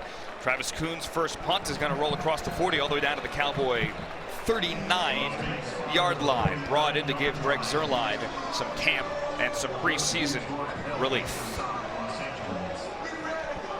28 seconds remaining in the third quarter. Cooper Rush has opened the game here in the third quarter, 8 for 8. Not bad for the rookie out of Central Michigan. Had that touchdown pass as well, DJ. Yeah, he spent some time under center in college. On the punt, the ball was blown dead before 32 touched it. Therefore, there was no foul. And a 52-yard punt. Cooper Rush spent a lot of time under center in college, played a lot of football, and I don't know that he has the biggest arm, but he throws on time. He's got excellent touch, and has really put together a nice ball game tonight. Yeah, he's pretty darn accurate. And he's delivering the ball to his receiver to where they can make moves. And he has a play fake here. Flies the pocket and then throws incomplete to his running back, Ron Smith. Moreeeee Bryant, nice pressure inside there, showing the ability to create some leverage and push the pocket. You don't always have to win clean if you can just latch on and throw somebody back into the quarterback. Nice job right there. And one of the trends of the league nowadays is, okay, you want to get sacks, but if you can speed up the quarterback and get him to throw an interception, that's better than a sack. Moreeeee Bryant, the undrafted rookie out of Western Kentucky, wearing 67 as the toss sweep goes to Ron Smith there. Again, it's 41, Marquis Christian and Kevin Peterson there. The defensive backs making the tackles. Christian hit him hard, but there is a flag down on the 36. Holding. Offense, number 80. 10-yard penalty, replay. Second down. All right, so Rico Gathers isn't perfect, guys. I mean, the pursuit of Kevin Peterson on that play, it's just watching him fly around. He's flying, he cuts through two offensive linemen. I mean, just how the defensive backs are pursuing the football right now it's awesome. Casanova McKenzie, the linebacker, also made a push, got into the backfield and pushed Smith to the outside. End of the quarter, 3 quarters in the books. This is the end of the third quarter. Game. We are tied with 15 more minutes of football to go, which means we have to start the conversation. Do you go for 2? Remember this fall on CBS, their missions are secret. Their courage is legendary. David Boreanaz stars in the new drama SEAL Team on CBS. Coming up this fall. One more quarter left here at the Coliseum. Sun has gone down. Got some marine layer in the air. Got Jared Goff 3 for 4. His night is done on the sideline drinking his Gatorade. Marshall Faulk, Daniel Jeremiah. I'm Andrew Siciliano. Got a Cooper Rush pass attempt over the middle, and Josh Forrest on the coverage. They're going to roll this one incomplete at the 37, intended for Rico Gathers again to bring up 3rd and 20 on the 29. Cowboys have not won in LA, DJ, since October 25th of '92 when they beat the Raiders 28-13. The last preseason win for the Cowboys in LA was in '89. They're trying to throw it to number 80. They're trying to throw it to Rico Gathers about 10 more times, see if they can break that streak. Well, they're going to have to get him on their own 49-yard line. They need 20 yards on this one. That was Cooper Rush incompletion, which is something we have not seen a lot of. They set up the screen, and the Rams are going to sniff that screen out. And it's not going to go anywhere. It is going to be Rod Smith again with Carlos Thompson. That's a better job there. Better job there playing the screen, identifying, hey, guy letting you go free. Turn and find the back immediately. And it's going to force a punt in the opening minute here of the fourth quarter. Carlos Thompson has turned some heads on special teams, and there he made a tackle on defense early on in the fourth. Shake Ryan had a birthday this week. Shakir Ryan back to return this one, and he's going to call fair catch and fielded cleanly on the 28-yard line. Flag, though, back on the Cowboys side of the field at 33.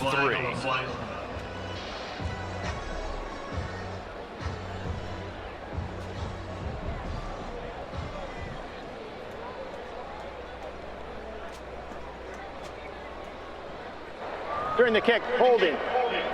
Receiving team number 46. That's a 10-yard penalty added to the end of the kick.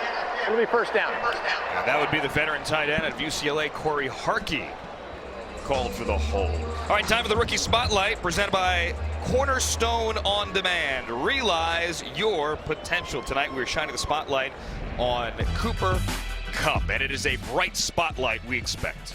Cooper Kupp had outstanding production over 4 years at Eastern Washington. You see what he can do after the catch. He lined up inside, he lined up outside, and every time they faced a Pac-12 opponent step up in competition, he was absolutely at his best and found a way to dominate. And for those asking, you do not have to adjust your televisions. That is actually the screen at Eastern Washington. Cooper Kupp, more career yardage, FCS yardage receiving than somebody named Jerry Rice. Believe it or not. Coach McVay the other day said he was maybe the sharpest rookie he's ever been around, just in terms of where he is at with his football intelligence. Picks things up right away. I was talking with Jared Goff the other day, said they're in practice, and he's supposed to have a vertical, or he's supposed to have an over route. The tight end's supposed to have a vertical route, and Marshall, the tight end busts, and Cooper Kupp automatically replaces him and ends up running the route for him. Something you see from a veteran, not often from a rookie. Football IQ is extremely high. He understands not just the play, but the concept of what you're trying to do, and his ability to just fix the play. Manny, who's trying to hit another rookie there, Sam Rogers out of Virginia Tech, but that one got knocked down by the linebacker, Lenny Jones. His ability to fix the play, it's something that's quarterback abilities. And I guarantee you in high school, he probably played quarterback. There's no doubt about that. At some point in time, he played quarterback. He wears a quarterback number 18. Cooper Kupp does. A veteran of the Peyton Manning passing camps. Wonder if it's that 18. Have to go ask him. No, he's a big fan. 3rd and 5, DeMar Lawrence here from Northwestern State, a Shakir Ryan teammate in college, into the game at running back. 37, Mannion moves in the pocket and hits Nelson Spruce for a first down on the 29. Nice play there by Sean Mannion, moving the pocket. This is called growth and maturity right here by Sean Mannion. They bring the pressure. You have it blocked. You almost panic, but you get your eyes back upfield and remain a passer, and you deliver a ball to a receiver. Here's the panic, remain a passer, throw the ball up the field. He's taking some shots in the pocket tonight. No questions on his toughness. And it brings out a first down, new set of downs here. Lawrence dancing in the backfield, makes a couple of guys miss, now turns it upfield and gets back near the line of scrimmage to the 30. Yeah, Sean took one too many hits because he was not about to go through a block just now. The fourth quarter, first preseason game. The back is running for his life. He's looking at Sean like, oh, okay. You're not, okay. You're the court. Oh, okay. Business decision. Next time, 14 might be a receiver and throw a block for you. DeMar Lawrence again. Out there with the carry. Loss of 1. Something tells me that's Todd Gurley. He might get dirty, but he's not going to get dirty for poor DeMar Lawrence. Looking left the entire time and throwing it complete to Shippen. Second time he's got his hands on the ball today. Brandon Shippen, the first-year guy out of Temple. 5'11", 196. Good for 4. Shippen's game is kind of all about toughness. He's not going to run the fastest 40. He's probably a mid 4.5 guy, but he's very tough.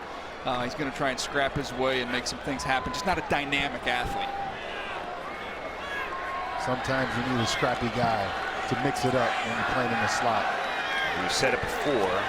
These games, you're not just trying to make this team, you're trying to make one of the other 31 teams as well. Everyone's going to see it. There's a catch once again by Spruce. Yeah. Works the slot well, but I think he's about a yard shy Joseph Jones there. Yeah, that's a mistake you can't make right there. Get to the sticks. Yeah, you cannot make that mistake.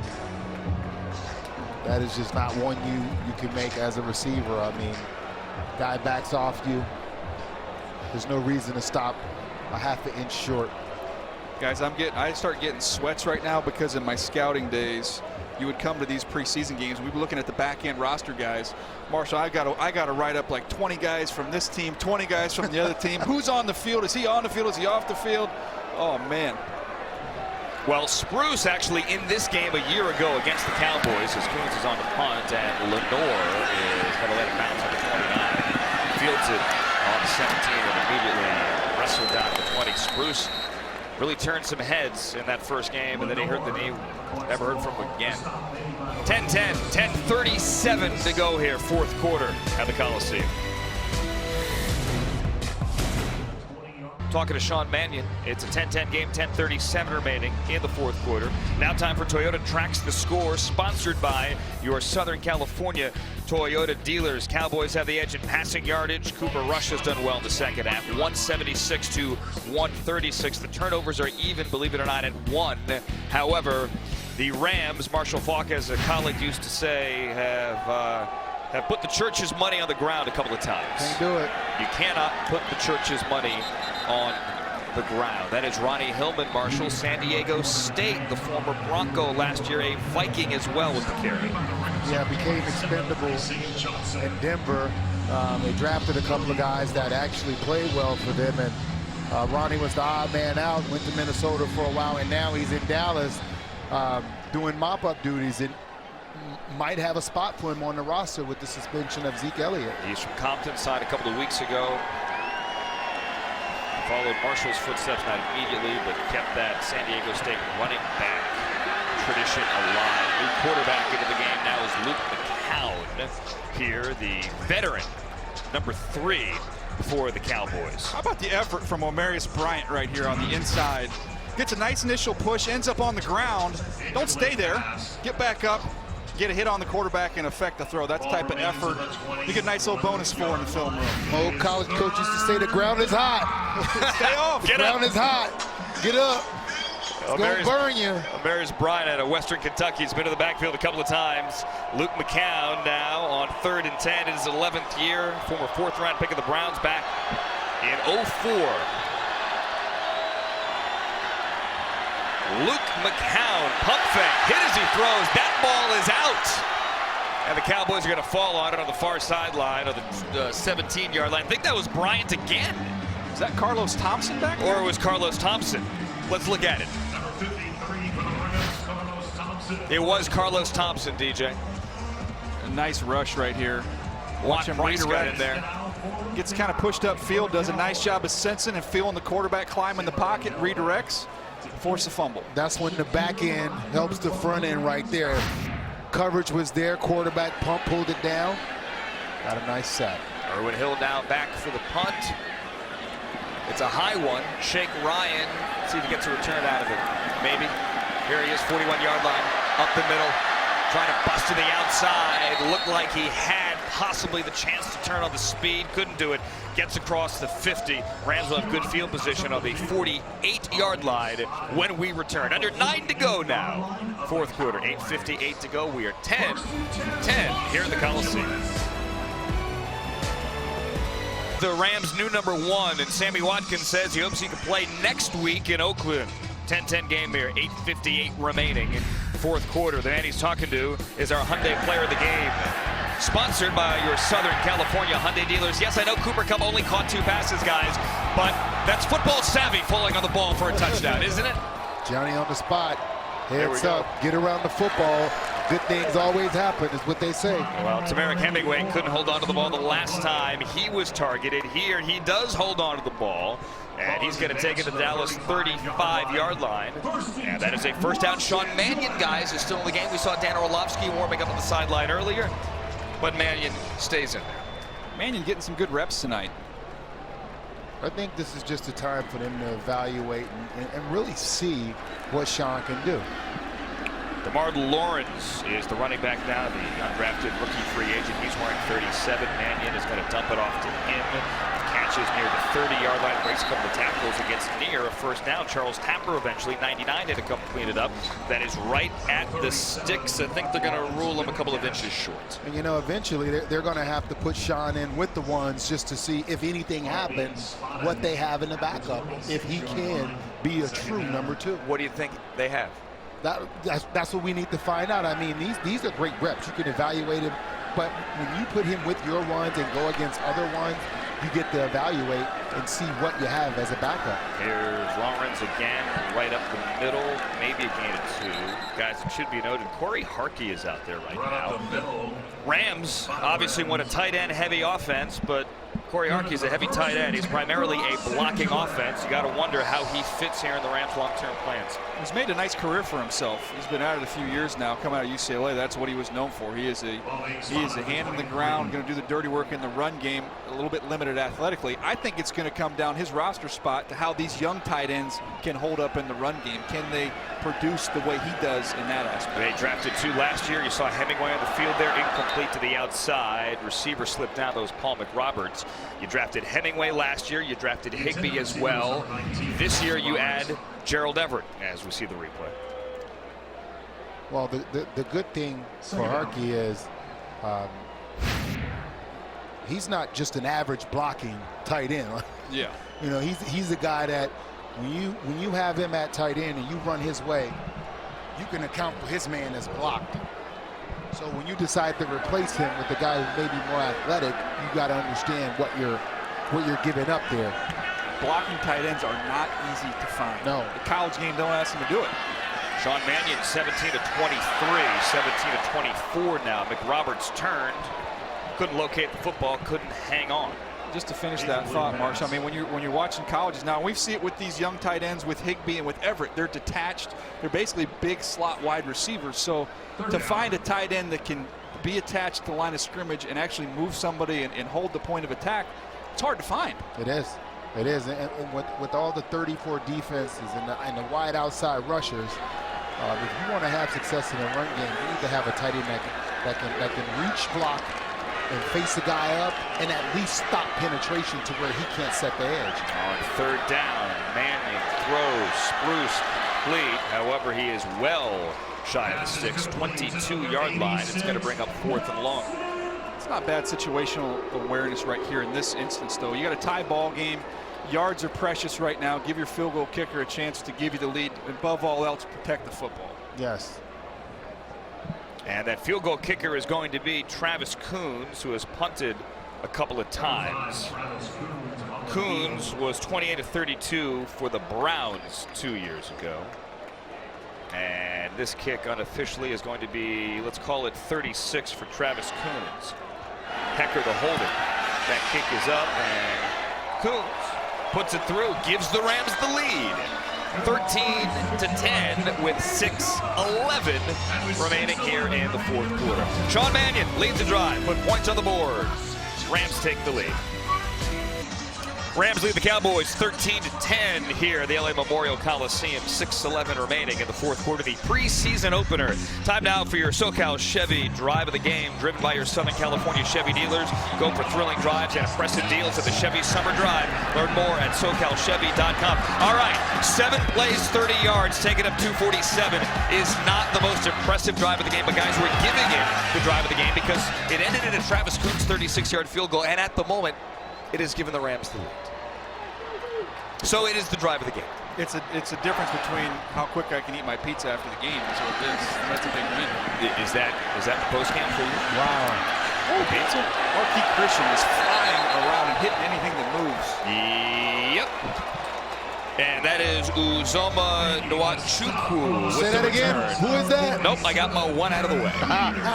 Whoever he is, they better teach you can't hesitate when you bring the ball out of the end zone. Oh my God. It was a 16-yard return. Moreeeee Christian didn't hit the ball carrier, but he is flying around. It is a yard sale every time he makes contact with somebody. And you see Jason Garrett, I think Marshall was telling his returner right there. I'll say the returner. And you gotta make up your mind, man. Yeah. You gotta make up your mind. Yeah. I don't ever hate a guy though for taking one out in the preseason. And Marshall, hey, you know, that's a good if you're point. gonna take it out, take it out. Yeah. I remember last year you said, I believe of Mike Thomas, who's not dressed tonight, you said not going to make the team, taking a knee. Taking a knee ain't going to help you. No. I agree, but run. You got to make a decision.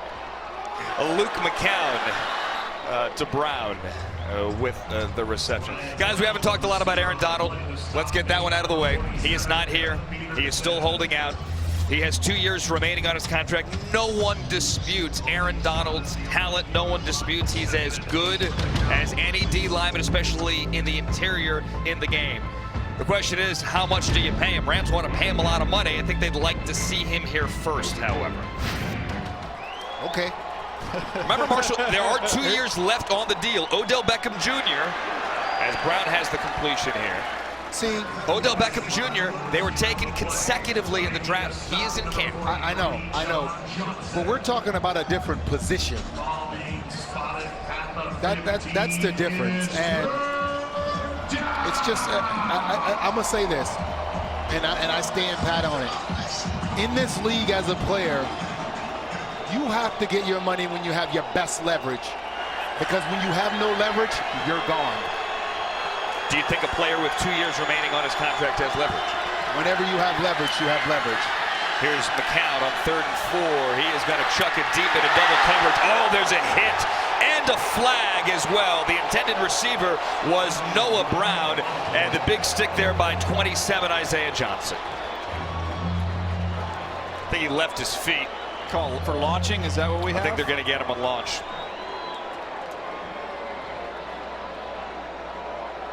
That's what Craig Rolstad you says. want to separate the football. Can't leave your feet, though.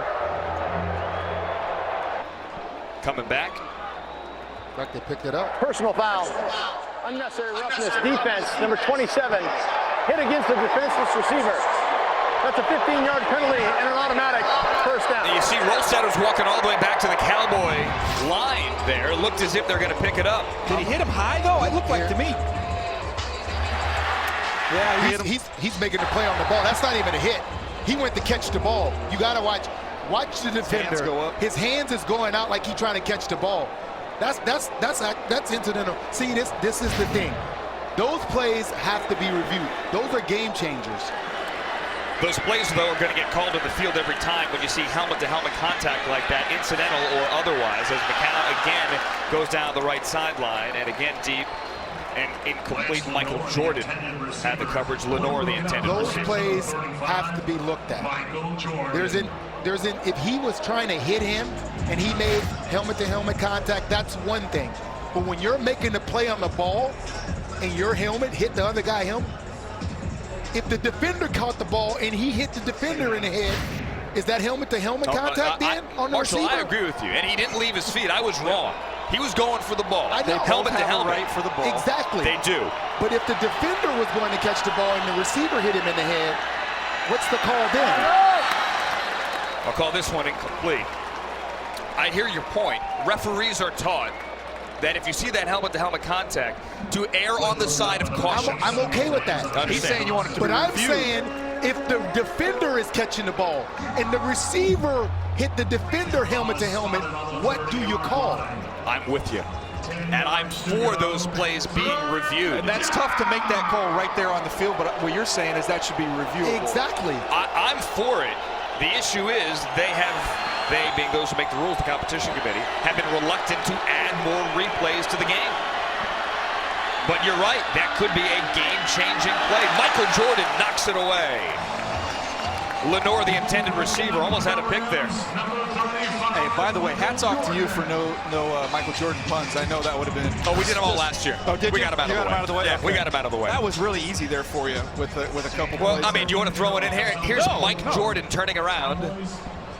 Feet left him. He's made a couple plays, and you know when you trade Gaines, there's a corner position open now on this football team. He's made a couple plays. Yes, there is. E.J. Gaines, part of that trade to Buffalo, and now Mike Jordan stays on the field with a punt on 4th down. I'm just glad he's not wearing 45. I'm done. No Birmingham Barons 45 for.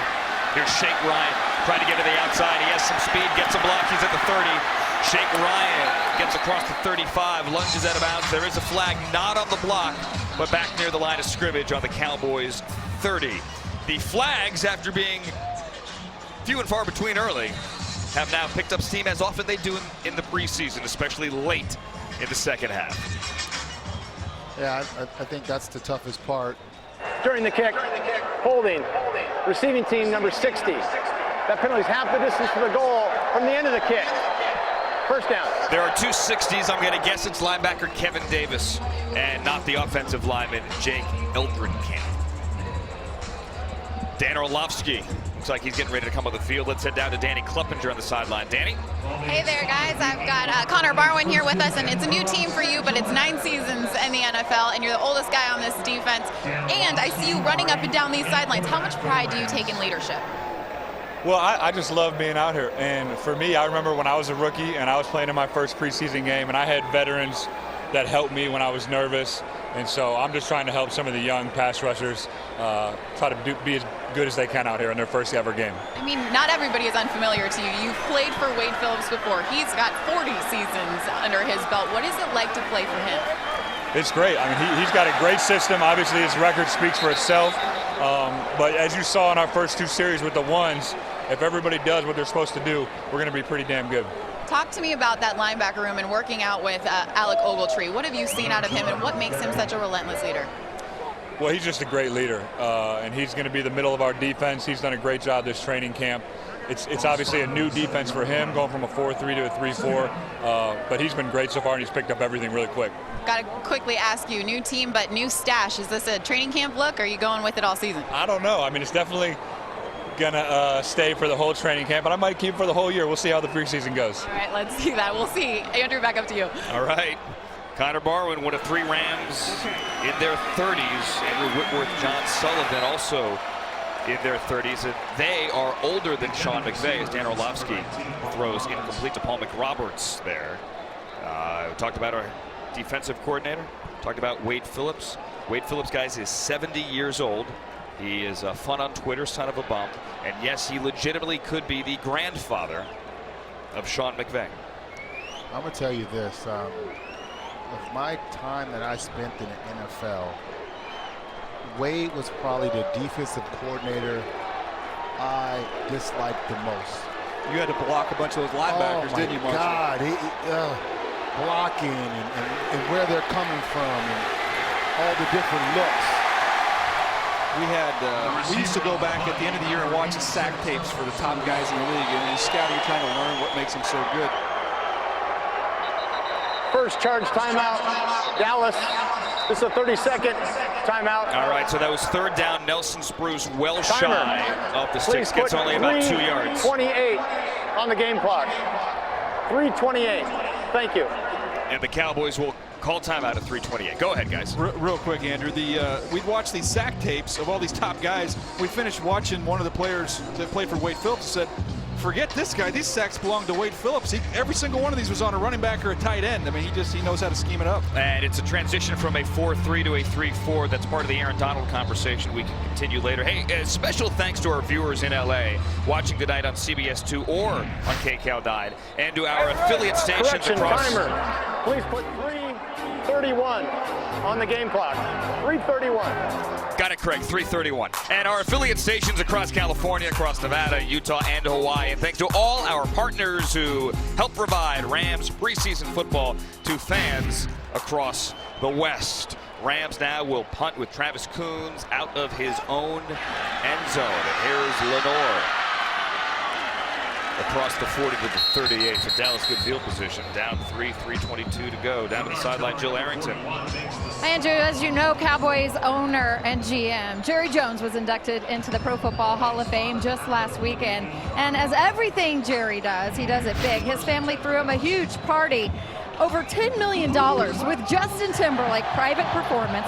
The guest list ranged from Warren Buffett to John Bon Jovi and many former Hall of Fame Cowboy veterans and current Dallas team. You know, Jerry's done a lot to help the NFL grow, instrumental in getting the Rams and the Chargers moved out here to LA, as well as his heavy involvement in the new LA Stadium project in Inglewood. So congrats to Jerry Jones for his well-deserved induction. My question is, Marshall, did you get invited to that $10 million party in Canton? I did. And I got a personal invite. It was I don't even know what to say about that party. Jerry Jones knows how to throw a party, or should I say Mrs. Jones It was knows how to throw a party. absurd. Marshall, you had an invite. You have a gold jacket. I had someone slip me a wristband out the side door. Nicely done. It was a fantastic party. Justin Timberlake played about 2 hours. There was no riffraff at that party, other than yours truly. It was unbelievable. This is not Brandon Whedon. This is Luke McCown thrown to the boundary and incomplete on third down. DJ, we're not trying to get FOMO here. I'm not saying that you guys are rubbing it in, but you may be rubbing it in just a little bit. No, seriously, tell me more. How good was Justin Timberlake? How about the video that they did of all the Jerryisms, the sayings? With former President Bush. All of the, oh and my with God. former President Clinton. And with much of it that we cannot put on. Yes. Enough of the name television. dropping. Why didn't you guys take me? Sorry, Jill. We had a great time. Marshall, how late did you leave? Hey, it's 3rd and 2, by the way. I don't remember. 3rd and 2 with the play clock at 1. McCown loses the football. Ball is loose. Tell me the Rams got it. And they do.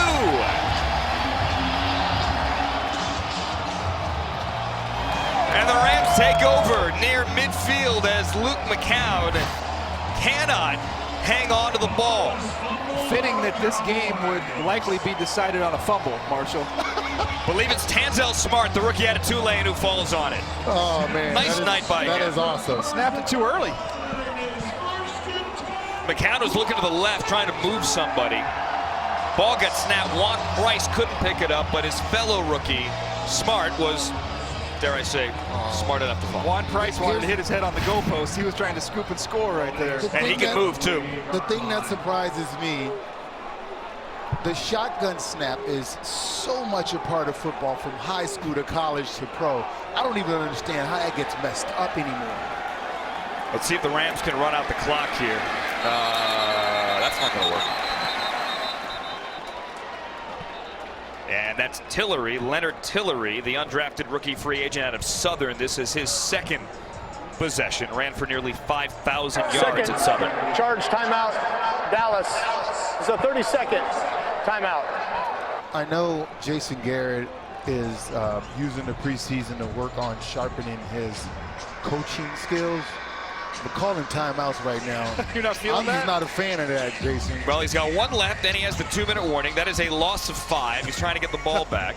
This is the first of 4 preseason games. Gentlemen, next week we are in Oakland, traveling north to the Oakland Alameda County Coliseum. See Derek Whatever Carr. they call it now. August 19th. See Derek Carr. I wonder if he's going to play because their left tackle is out too. He is holding out.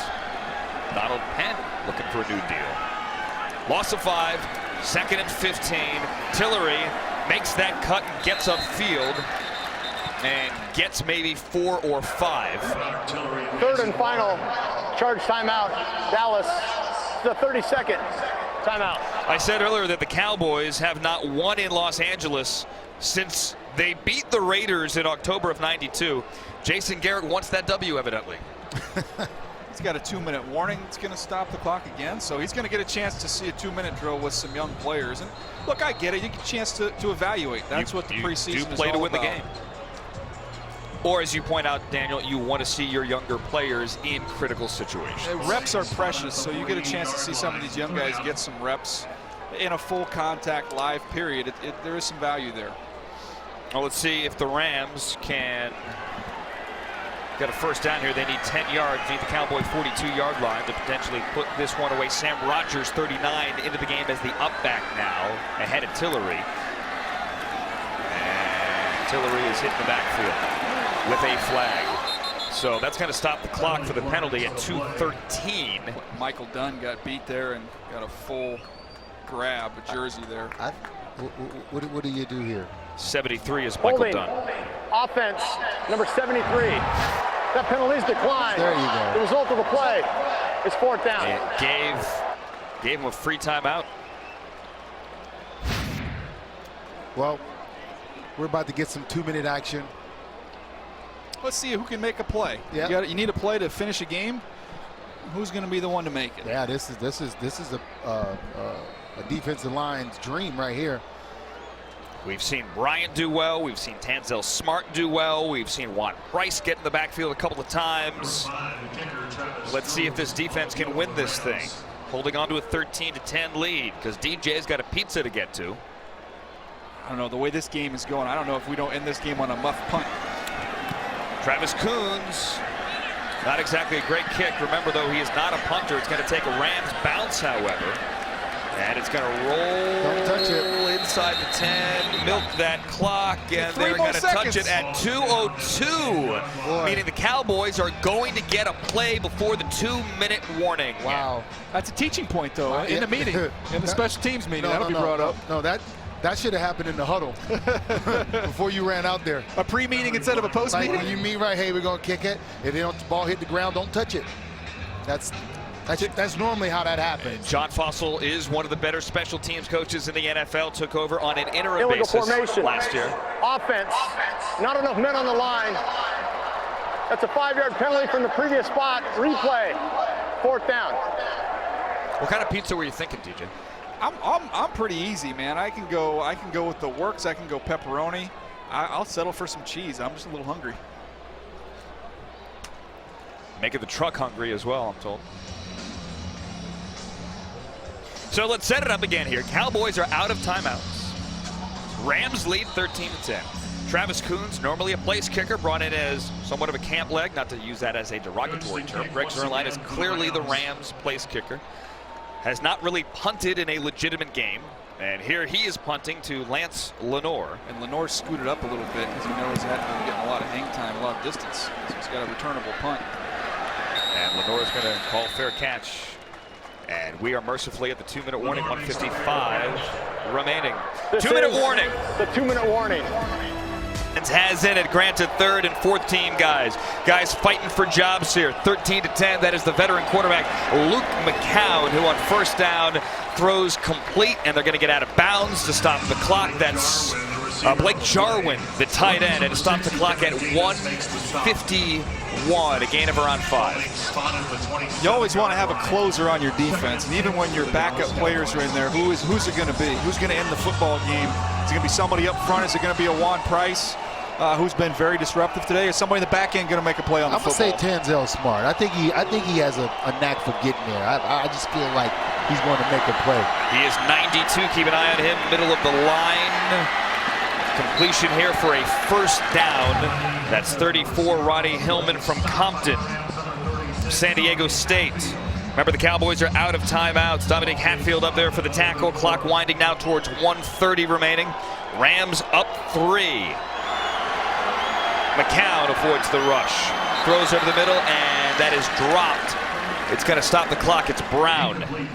Juan Price getting a little upfield pressure. I look for him now that he's set that up a little bit. Why don't you give him a little up and under, come inside and see if you can't make a play.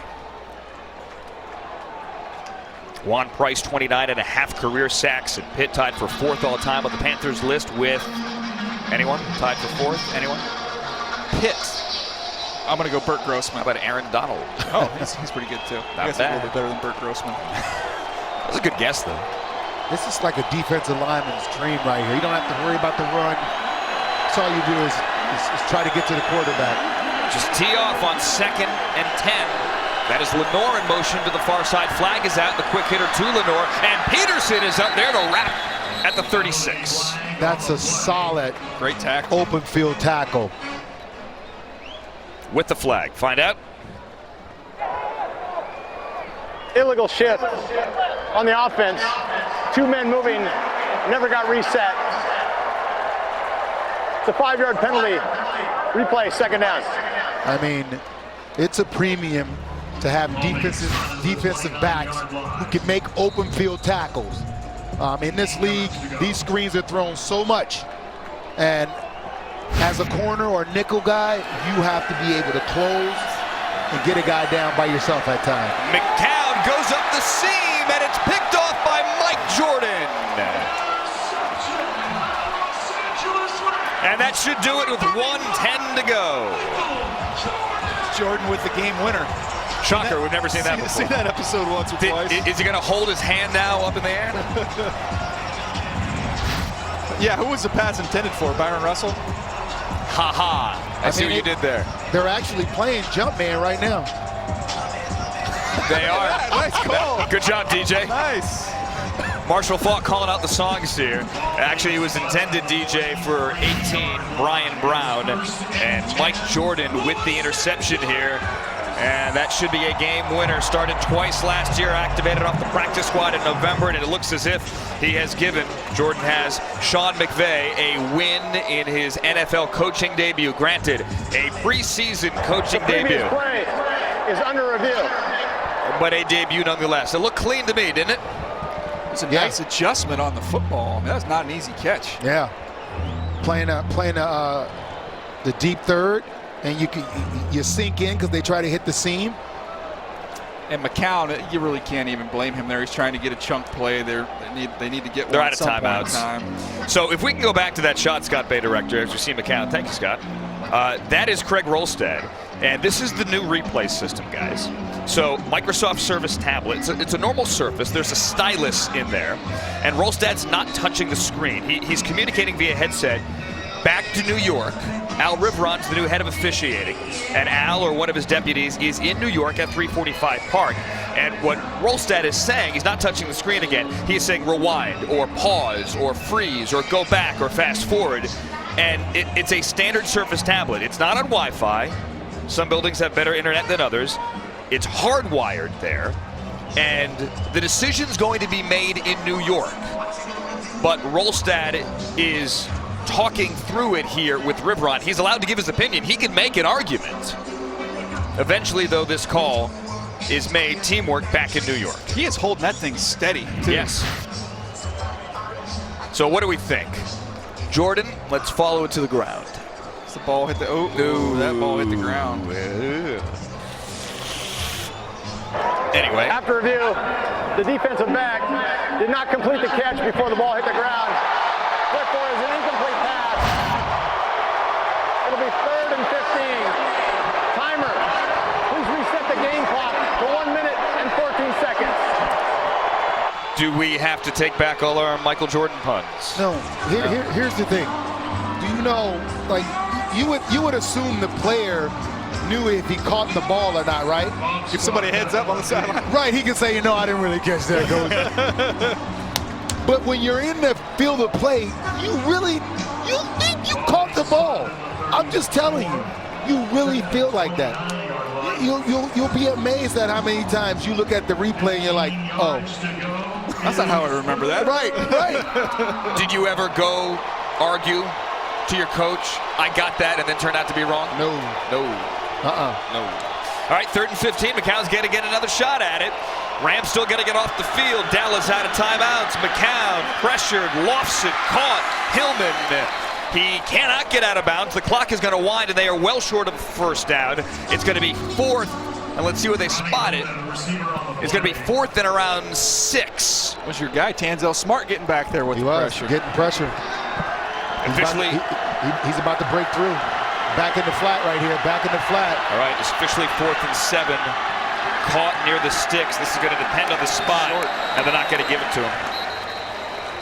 Looks like a Rams turnover on downs. Try to see who that was there. That was 86, the tight end. That was Connor Hamlet, and he is down now on the far sideline. That's going to stop the clock at 41. Either way, a turnover on downs will stop the clock on the change of possession. Timeout for a measurement. Hey guys, back up. That was a firm tackle by Kevin Davis. They're going to measure this, DJ, but there is no way, judging from our vantage point, this is a first Yeah, there's down. always a way, but I'm going to say this. I mean, it doesn't matter what group of guys was in on defense. There was a consistency by this defense with tackling and assignments. We didn't see a lot of blown assignments, guys looking around. How about tonight? I don't know the ball outside of the touchdown pass to the tight end. I don't know the ball ever got over their head. Exactly. The whole day. Keep everything in front, rally, and tackle. That's what this Wade Phillips defense did tonight. Turnover on downs, and it was Kevin Davis, number 60, the linebacker there, DJ Good Eyes. Kevin Davis, the undrafted rookie free agent out of Colorado State, who allegedly only was called for 2 penalties in his entire college career. Went to high school with Morgan Fox, actually. Same high school as Morgan Fox. I made a decision, by the way. I'm going to go pepperoni and sausage. Oh, the pizza. That's what I'm doing. You've been dying for this pizza here for a while. Jason Garrett's taking the headset off. The Rams now will simply take a knee. And I gave Sean McVay his first career win somewhat prematurely. 2 plays too soon. And Dan Orlovsky is in to take a knee with Rodgers next to him. Congratulations, Sean McVay, the youngest head coach in modern NFL history. It's not week 1 against the Colts. It's week 1 against the Cowboys in the preseason. But you know what? He'll take it. Rams won last year to open up the preseason against the Cowboys. They won the fourth quarter again this year. Rams hope it is the first of many victories to come. Sean McVay is a winner tonight. Rams beat the Cowboys 13-10. Back to